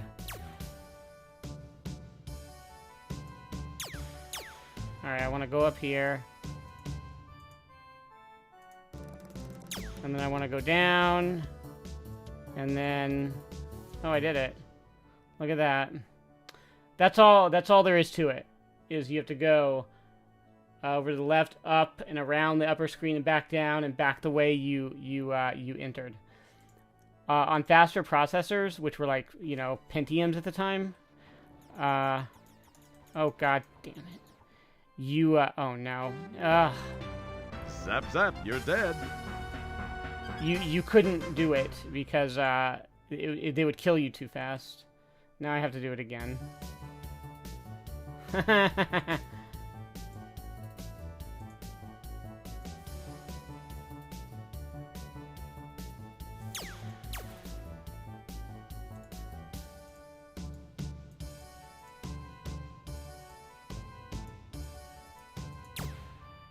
Alright. Oh, Zap, zap, you're dead.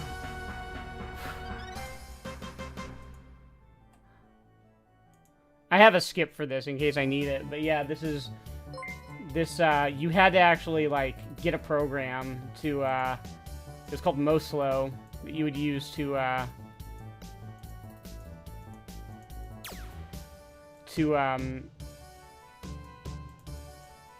slow your processor down.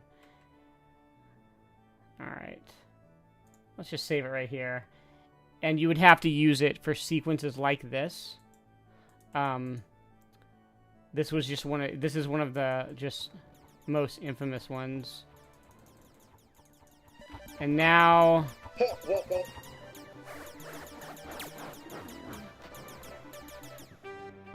What? Smoking is bad for your health.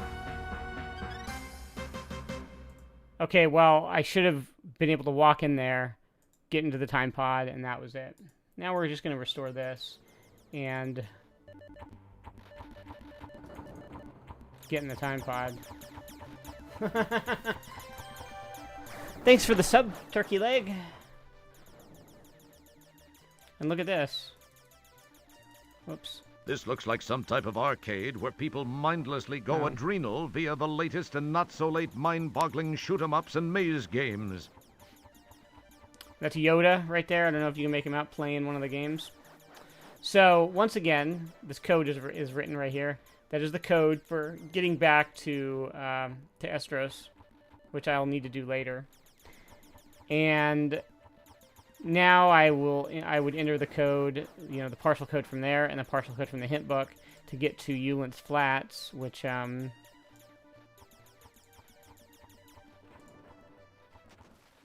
which I guess I'll do because it's I haven't made a skip for it. Oops. Let's see. Okay.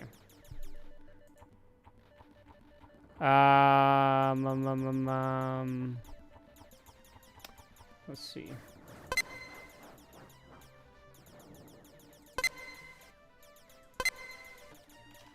Oops.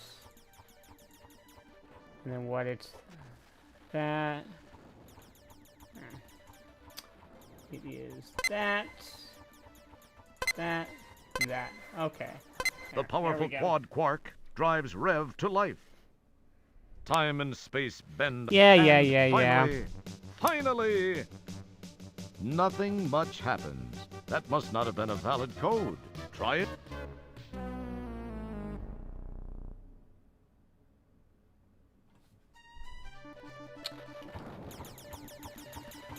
Oh my god. Oh, there.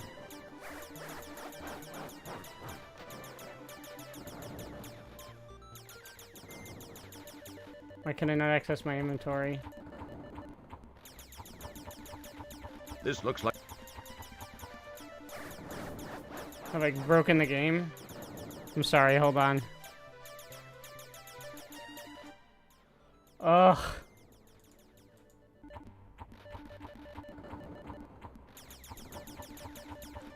Grendislav, at the Sierra reunion, you met Al Lowe, who told you an anecdote about Kim Williams hiring a stripper to dance on the programmer's room desk for his birthday.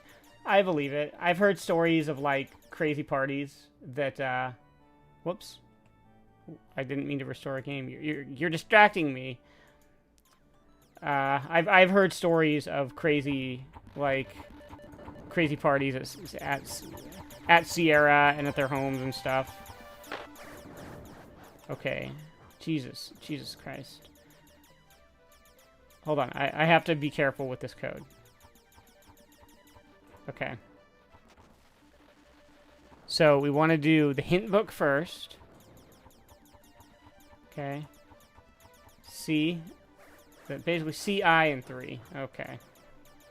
It would... Oops. Alright. C, right? And then that I, right? And then, and 3. Okay, great. And then that's like 2 lines, like a face. That little, upside down L with a dot, and then basically a T. Okay. Is this not what I did? Face. And then there. And then T. Right? The powerful time and... There we go. Alright. Sorry about that. This whole like mall sequence kind of, it's annoying and puts me on edge. So yeah, the whole Galaxy Galleria part, that's like half the game that just happened, right? So half the game takes place there, and it's all really kind of irritating. Memories race through your mind. You know you've seen this place in your distant past. The low-resolution features look exactly like a place you once visited called Owens Flats. You wish I'd prepare more before these things. I did enter the wrong code, and, well, I did wind up using my skips, right? I do have a bunch of skips for entering coordinates later, though. So, all right, Owens Flats.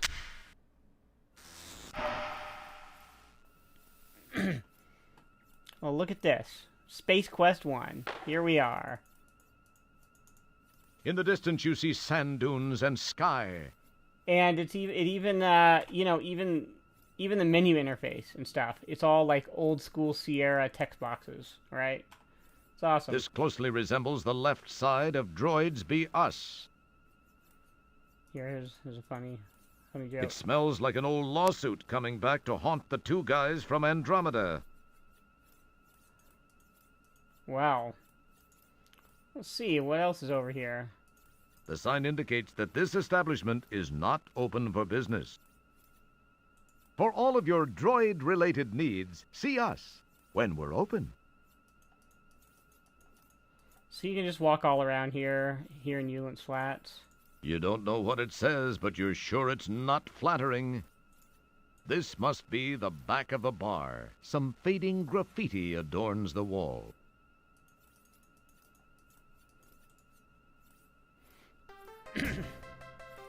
The sign suggests that this place might be a bar.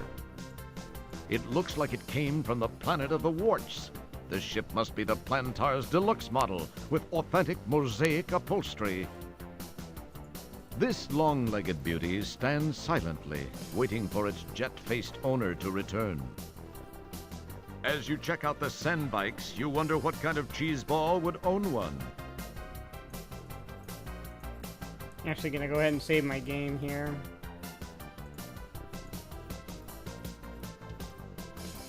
Because there's, just in case I do something I don't want to just yet. Okay.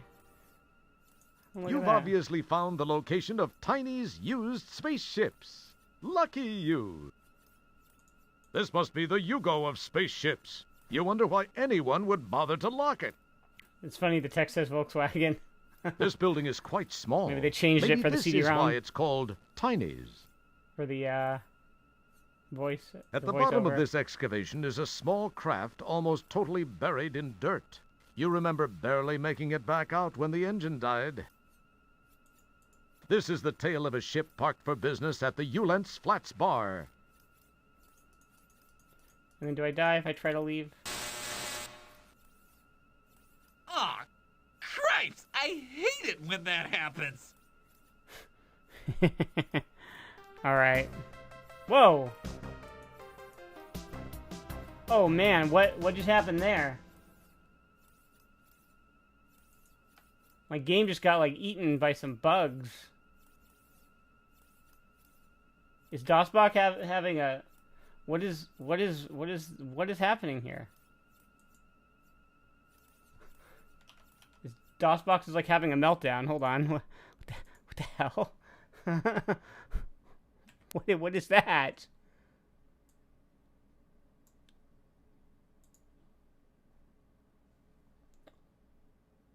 Yeah, apparently I need to blow on the cartridge here. Well, I've never seen that happen before. Alright. I have no idea what that was. Alright. The old bar is still here. The smell of Coronian ale stinks up the place. The aroma leads you to remember vividly your previous visit here. You break out in a cold sweat. All right. You see two guys singing. You see a man behind the bar serving drinks. And these guys. Some rather drab-looking individuals are hogging the bar. This guy's the ugliest of all. Oh. Some rather drab-looking individuals are hogging the bar. This guy's too ugly to describe. What about this guy? Some rather drab-looking individuals are hogging the bar. This guy's really ugly. And what do we have at the end of the bar? You see a book of matches on the bar countertop. Well, well. Your attempt to get the matches failed. Uh-oh. These guys mean business. Well, looky here. If it ain't Mr. Look at Me, I'm in VGA. What's the matter? Monochrome not good enough for you? What's this? 256 colors all for one little bitmapped wimp? What a waste of VGA. Hey, fellas, I bet I can toss them all the way out from the bottom of the stairs. Bitch and ale. Alright, so what do we do? Well, let's go knock over their bikes.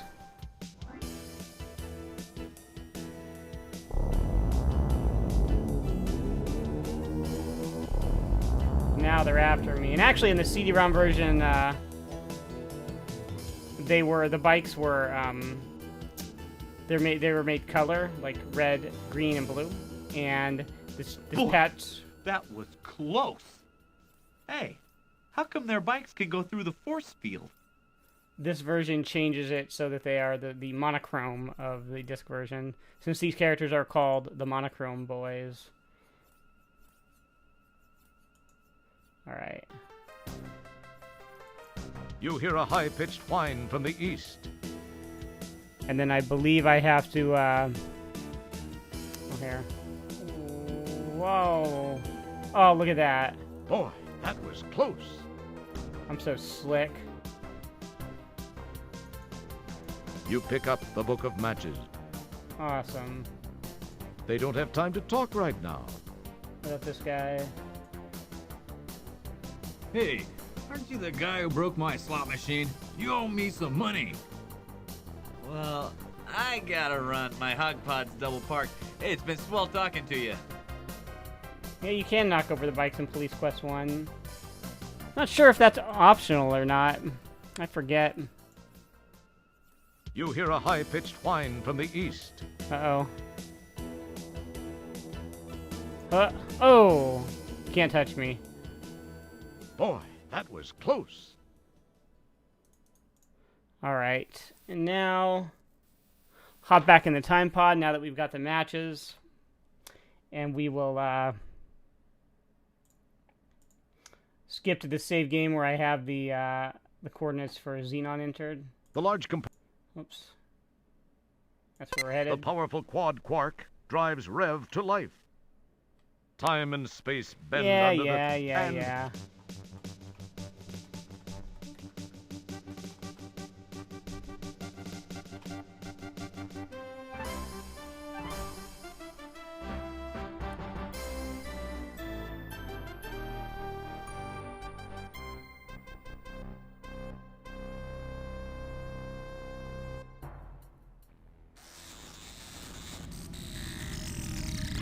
Here we are, back where we left Xenon, back in Space Quest 12.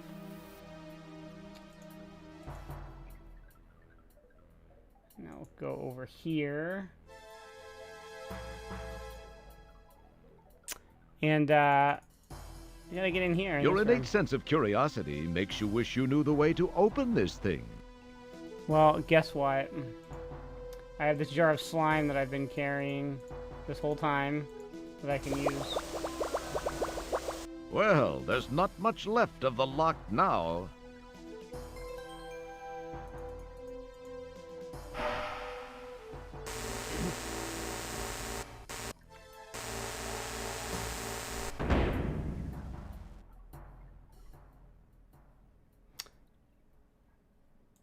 And now, we'll take this cigar. Well, we'll take the matches, I should say, and light the cigar. You slide the conveniently pre-moistened stogie between your lips, apply a lit match, and proceed to nearly hack up a lung.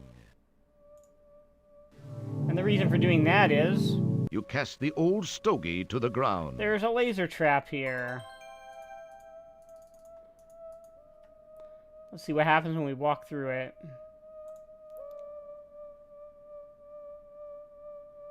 Dirt, dirt, dirt, dirt.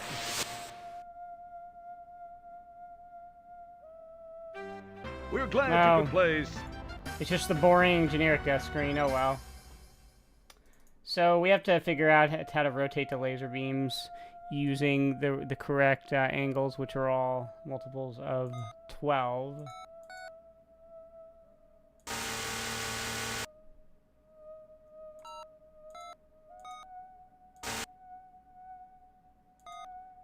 And there we go.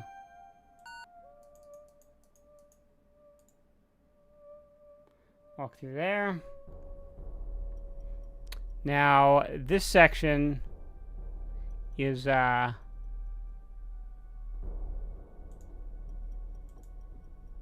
is like the end of the game. So, see that is like a plug. There's something you can plug the laptop into that, but you need the correct adapter. So, knowing that, now that I know which one it is, because it can be one of several, and I have to go buy the right one, now I have to go back out here and go to Radio Shack in the mall, back in Space Quest 10, and buy the correct adapter.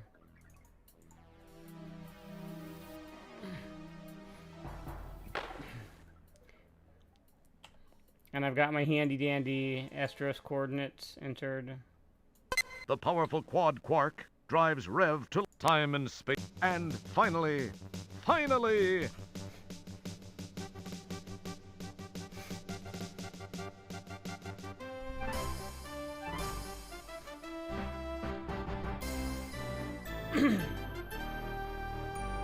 So here, okay, after we got out of the mall for the first time, we went to Space Quest 1 to get one item that involved not even really a puzzle. You can't... Whoops. We went to Xenon to look at something, and it's for a very brief sequence. And now we're back here to buy something, which isn't even really, oh god. Oh, jeez. There we go. It's not even really much of a puzzle.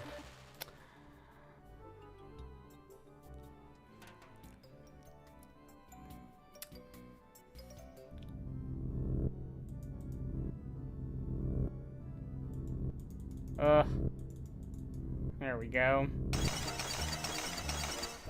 There's probably not much in this robot's head. This model is programmed to interact with the customers through his touchscreen chest monitor. Alright, so let's see. So, we want to go to the catalog here. Welcome to our automated catalog. Please select from the following departments.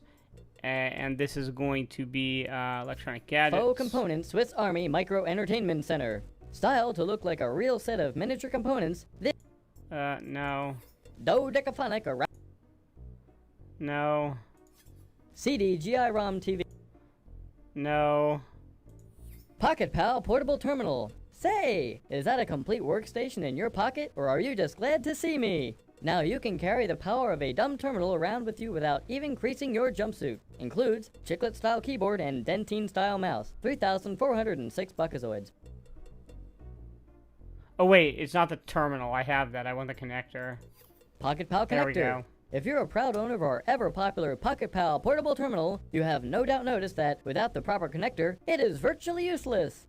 Fortunately, at this moment, our exclusive Pocket Pal connector is on sale for just 1,999 buckazoids. Get yours now before the price goes up even further.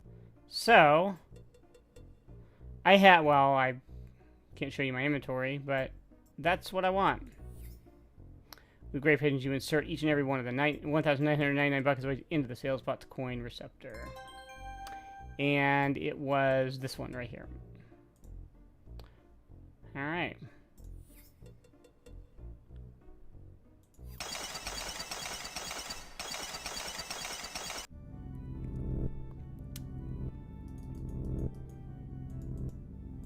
Alright.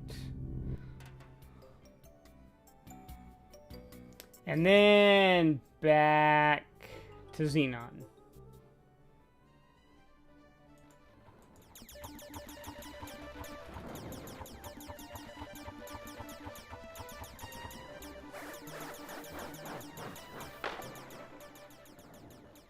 I can't remember. Do I have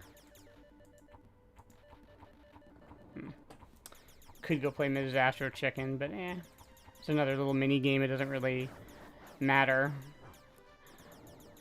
You don't need anything from it.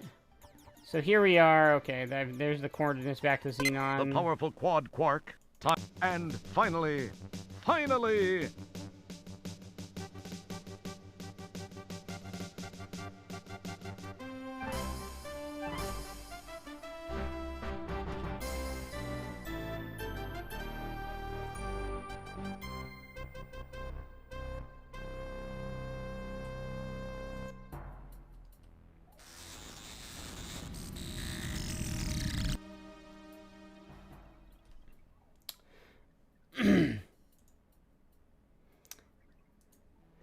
here we You are. talk to yourself. Whoop, no, I don't. What?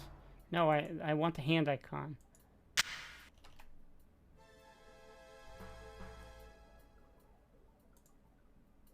Oh, whoops.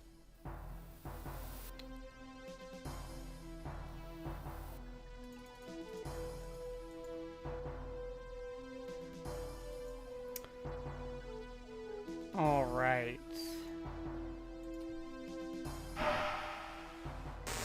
Now we have everything we need to finish the game.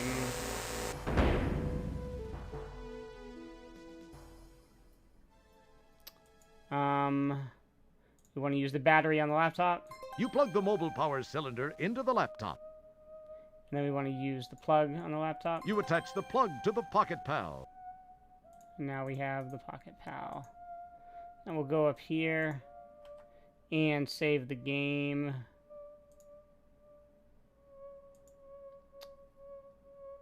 Can't quite figure out how they coded those moving walkways. Yeah, I don't know. Don't know. Their engine could probably handle things like that at the time.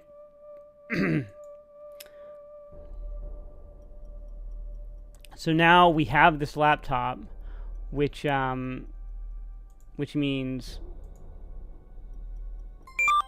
we can see like this path through the tunnel. You hear an electronic hum approaching from behind you. So now we go here, and we. You hear an. Oh, we have to go up here. You hear an electronic hum approaching from your left.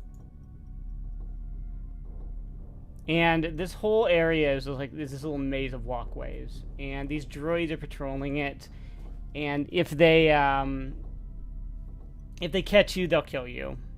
And you use the Pocket Pal, like you use it. There's terminals all over, right? So you use it to see sort of what the path is and where the robots are and all that. And so you use it to sort of to just to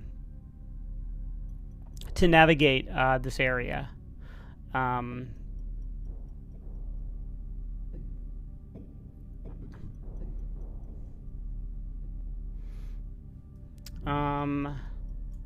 And I believe that guy will just go away. Yeah. So we go over here. Uh-oh. Take a good look, Roger. Remember this poor wretched soul, for he is your son. You hear an electronic hum approaching from behind you. Alright, and now we go down here. Go ahead and save the game. And it's just this annoying maze.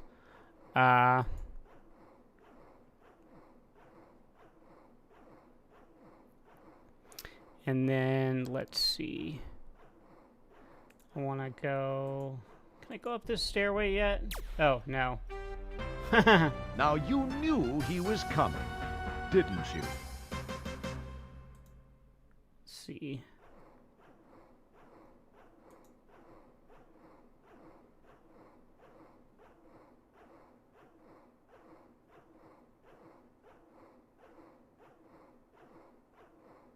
Do I will wait for him to go completely off screen?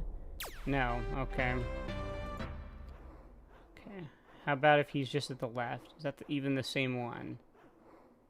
I don't know. Okay.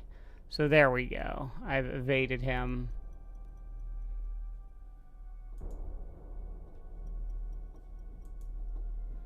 I go down here.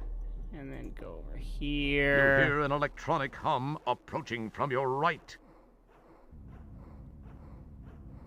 Alright. Over here. And there we go. That is the door that I am, well, this is the door I'm trying to reach. Alright. We'll go ahead and save the game here.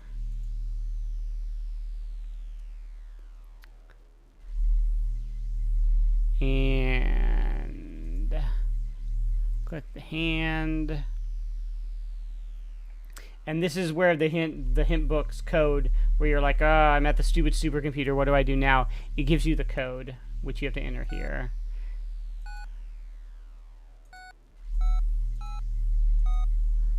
Uh, 7669 and enter. Boom. And yeah, this is all a bunch of very kind of H.R. Geiger-esque kind of imagery here, if you will. It actually feels very weird in a Space Quest game. It doesn't... It's thematically just very strange, I think. You can't do that.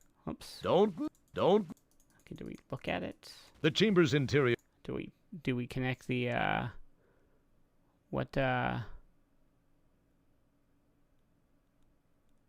Oh, we walk in. Duh, I have to go inside. Okay, so this is like a little puzzle where you have to figure out, like, what to put where in order to sort of progress. Probably represents some tertiary function of the supercomputer brain. Certainly nothing important. You've seen this mystic rune somewhere else. Yeah, this looks like toilet material. Looks rather like a security droid of some sort. Remove clothes, yeah, whoops. This is your brain. Had this been a real brain, you would have known how to use it. The Andromedan symbol for life. So, you don't? Oops. If I take the Space Quest 4 icon and I drag it into the toilet, the game will close. I'm not going to show that to you because that would just be annoying and I'd have to restore it, but it's a funny, like, you drag Space Quest 4 into the toilet, it just closes the game without any sort of message or anything. Ha ha ha. So now we take this droid icon to get rid of those droids. So they're gone. And then we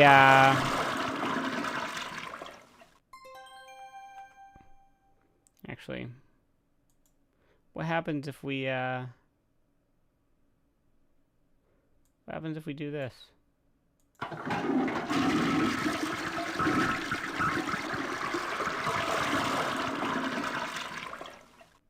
Does anything funny happen? No? What about Larry 4?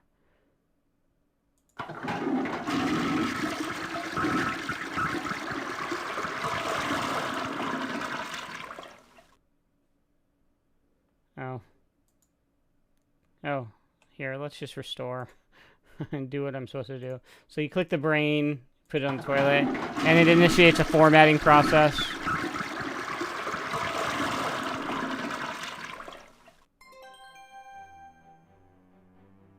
Alright, so now,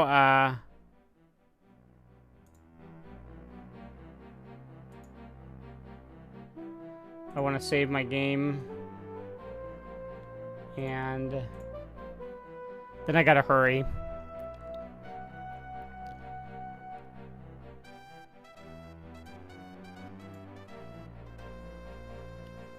Hurry, hurry, hurry. Hurry, hurry, hurry. Because if I don't beat that timer, then I'm going to... It's going to be very bad. Let's see.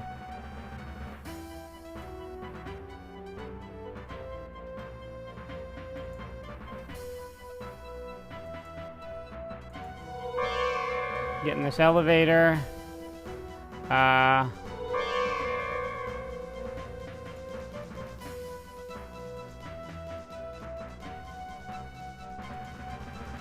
Alright. Save right here.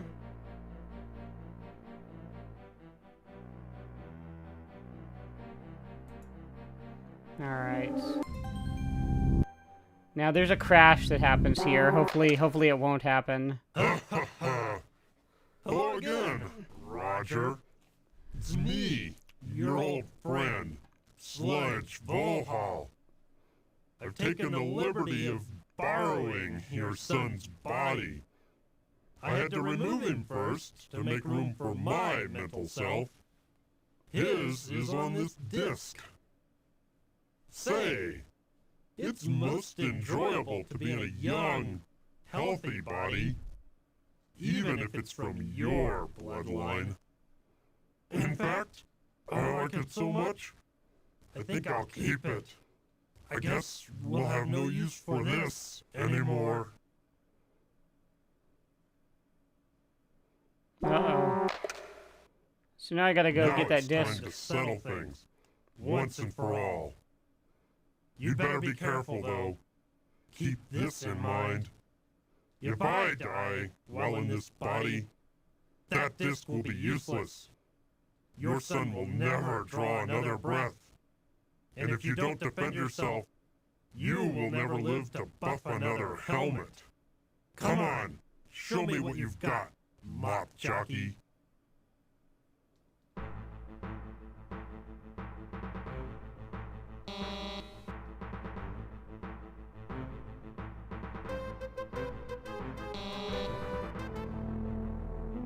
So here you just have to... Okay, well... Oh. You have to keep clicking the walk icon on him. It didn't show me a walk icon, it just showed me the wait, so I was waiting for it to show the walk icon and it didn't, so I'm probably out of time.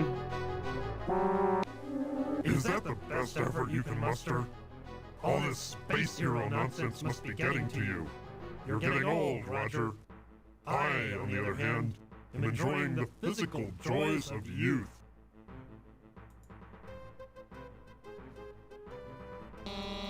And now he's trapped in that, force field. And now I've got the disc. And we can put the disc, which, if you look at it, it's an old Sierra disc. The diskette reads, Roger Jr., Brain Tools, Stunt Flyer. Whoa. What's up with this? Why are the graphics all messed up? So now we, there's like a little puzzle here where it's, well, not really, but we click on the, beam upload. It is the brain's control panel. Beam upload, and then disk upload, and then, highlight Roger's name, Roger Jr.'s name, and then beam download. So we beam him back into His body. Follow me. There are many things we need to talk about.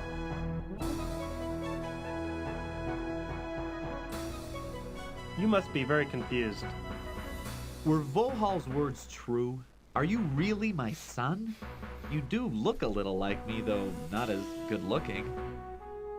What do you mean, not as good looking? I'm 10 times... Wait. What am I saying? This is no way to start. Yes, what Volhal said is true. I have many things to tell you, Dad. I should start at the beginning. I was born 19 years ago on Xenon. It's always been my home. The Xenon of today, at least up until recently, had made great strides in managing our planet's resources.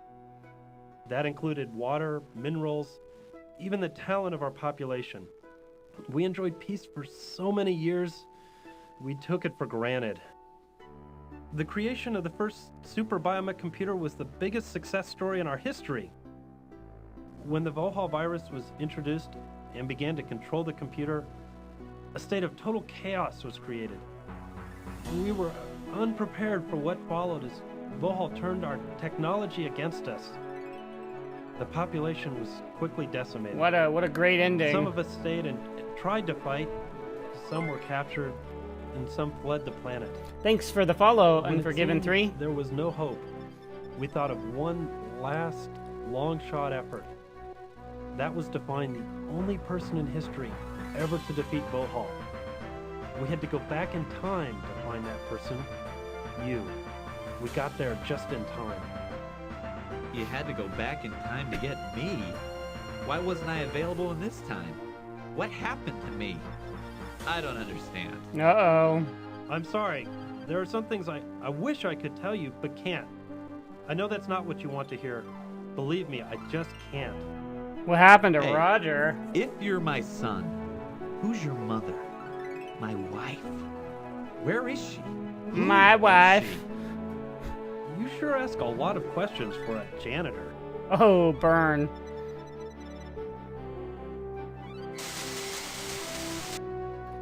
This is my mother and your wife. Her name was Beatrice Wankmeister. She was quite beautiful, wasn't she? It's like a Leisure Suit Larry name. Was quite beautiful. What are you saying? I'm so sorry. I shouldn't have said that. Please, I can't tell you anymore. I don't believe all this. I'm so confused. It doesn't matter now. I have to send you back where I found you so that history will properly reflect the events which brought us to this place in time. You won't remember much. This will seem like it was a weird, fuzzy dream. I must get back to the task of contacting all the surviving citizens of our planet. We have a huge task ahead of us. Rebuilding our city and our lives will not be easy, but we will do it. Once more, I have to ask you to enter the time rip. It will return you to Magmetheus in the Space Quest 4 era. Please, go now. It's time.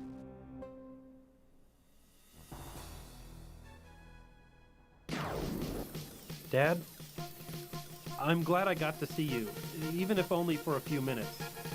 Xenon owes you a lot. Goodbye, Dad. There we go.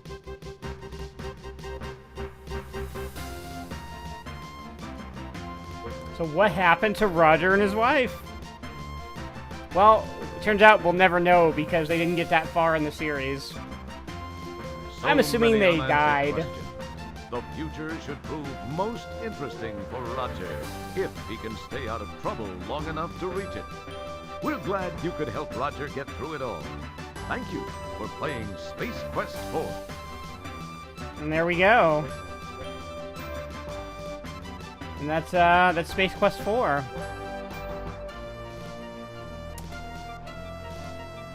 And before I go, I actually want to show you this. So there's a code you can enter here that will take you. Well, I'm here actually, but there's a code you can enter in this patch version that will take you to this room. And in this room, there's all kinds of stuff that was removed from Sierra games for legal purposes. It's a joke room here, right? There seems to be a storage room for all the stuff taken out of Sierra games for legal reasons. It says, please help me fertilize my mother's cat. They took that out and left the pant load bit in. It looks like someone that they took out from Quest for Glory 1. It's Earl the Dinosaur from Dinosaurs. They look like two hairy guys they took out from Space Quest 1. It's ZZ Top from the remake. It looks like something they took out of Space Quest 1. That's the droid's arrest sign from the original Space Quest 1. Hey, it looks like the sign they took out of the mall. The Radio Shock sign, which I told you was changed to Hurts So Good for this version originally. Looks like something they took out of Quest for Glory 1. That's, of course, the original Heroes Quest logo. The game's name was changed, right? Up here, this whole wall. And then Slime Chow. Looks like something they took out of Space Quest 4. That's Puppy Chow. And then, of course, the Time Pod. Oh, you can't leave. Sorry, Roger. You've been taken out of the game for legal reasons. Ha ha ha. So yeah, that's just a funny... Normally you can't get into this room, but they added in for this patch just for fun. So... yeah, that's it. That's Space Quest 4, Roger Wilco and the Time Rippers. They made 2 more Space Quests. In the next one, Roger actually does meet his wife, and there are some funny death scenes that happen if you screw things up with her or get her killed. Because it's basically like she has to live, or else you don't. Your son can't be born, and you die in Space Quest 4. So yeah, there were 2 more games. And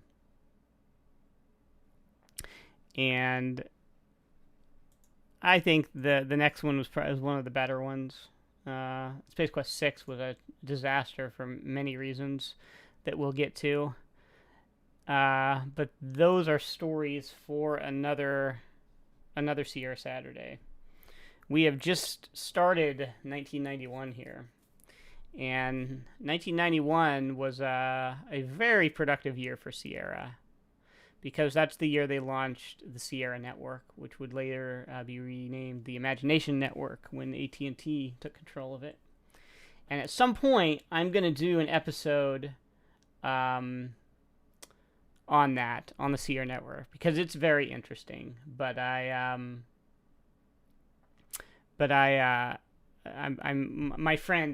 my good friend Ryan Higgins, who was a subscriber to the Sierra Network at the time, alas I was not, he's going to join me for it, because there is a modern recreation of it that you can play. Someone set up a proxy server where you can use the original software to play on the Sierra Network. So I want to, at some point down the line, I'll be doing that. And ideally it would be my next episode, because that launched on May 6th, and that timeline-wise, that would be the next thing. But barring that, I'll let you know when it actually does come up. Barring that, the next week is Leisure Suit Larry 5. Passionate Patty does a little undercover work. And yeah, the rest of 91, we got Police Quest 3, Heart of China. I'm going to do an episode on some of the early age adventure games. So Mixed Up Mother Goose, Mixed Up Fairy Tales, and Slater and Charlie Go Camping. I'm going to do those. That's my plan. Then there was Castle of Dr. Brain, Conquest of the Longbow, Echo Quest, and Willy Beamish. But next week is Leisure Suit Larry 5, which was just one of the worst Leisure Suit Larry games. Because, boy oh boy, these early parser-based ones, they really didn't have their act together with them. Space Quest 4 of the early ones, the ones that came out in 90, 91, was probably of the ones of the big series, King's Quest, Space Quest, Police Quest, and Leisure Suit Larry. It was the best first installment of that. But like I said, yeah, this game, people remember it being better than it was. Like at the very end of the game, there's just like an annoying maze. There's no really standout great parts of the game. Like it's funny and it's well narrated and it has like a goofy concept, which is very on brand for Space Quest. But the actual nuts and bolts design of it, like the puzzles and just the game flow, it's not great. So yeah, it's sort of like in that tier with King's Quest 4, where people are like, "Oh, this was great, I loved it." And it's like, have you played it recently? It's not quite as good as you remember it. I like Space Quest 3 better. I think of the ones I've played so far, Space Quest 3 is the best. And yeah, I did do Conquests of Camelot, Jushin. You can find that on my YouTube channel along with all the other ones. youtube.com/geekboxing. I've got a whole Sierra Saturdays playlist. For those of you who are watching here on Twitch. Yeah, I definitely did do that one. And then Conquest of the Longbow. Ooh, that's a good one. Can't wait to get to that one. That's one of my favorite Sierra games. But we got to go through some real garbage to get to it. Namely, Leisure Suit Larry 5 and Police Quest 3. So the next 2 weeks are going to be some bad games. But they'll be fun. They'll be fun. They're always fun when I've got you guys hanging out here with me. So that is it. That was Space Quest 4. You can, like I said, you can find all of these on my YouTube channel. And those of you who are watching on YouTube, hey, come join me Saturdays at 3:30 p.m. Pacific at Twitch TV/Geekboxing. Watch these live. They're fun. I'm doing them chronologically. I'm eventually going to get through all the Sierra Adventure games. It'll be good. Thank you all for watching. If you like what I do, I encourage you to follow and subscribe to either or both of my channels. I would especially love to get my YouTube subscriptions up another couple hundred. It's currently sitting in the high 700s. I want to get it to 1,000 so I can actually start lightly monetizing some of this stuff. So, if some of you would be so kind, wherever you're watching this, if you just throw me a subscription, it would legitimately help. And yeah, that's it. There's some tip jars for Stream Elements and Patreon down in the links below if you want to kick me a few bucks, support what I do here. But barring that, yeah, that's it. Happy Sierra Saturday, and I will see you next week for Leisure Suit Larry 5. Passionate Patty does a little undercover work. Thank you, and goodbye.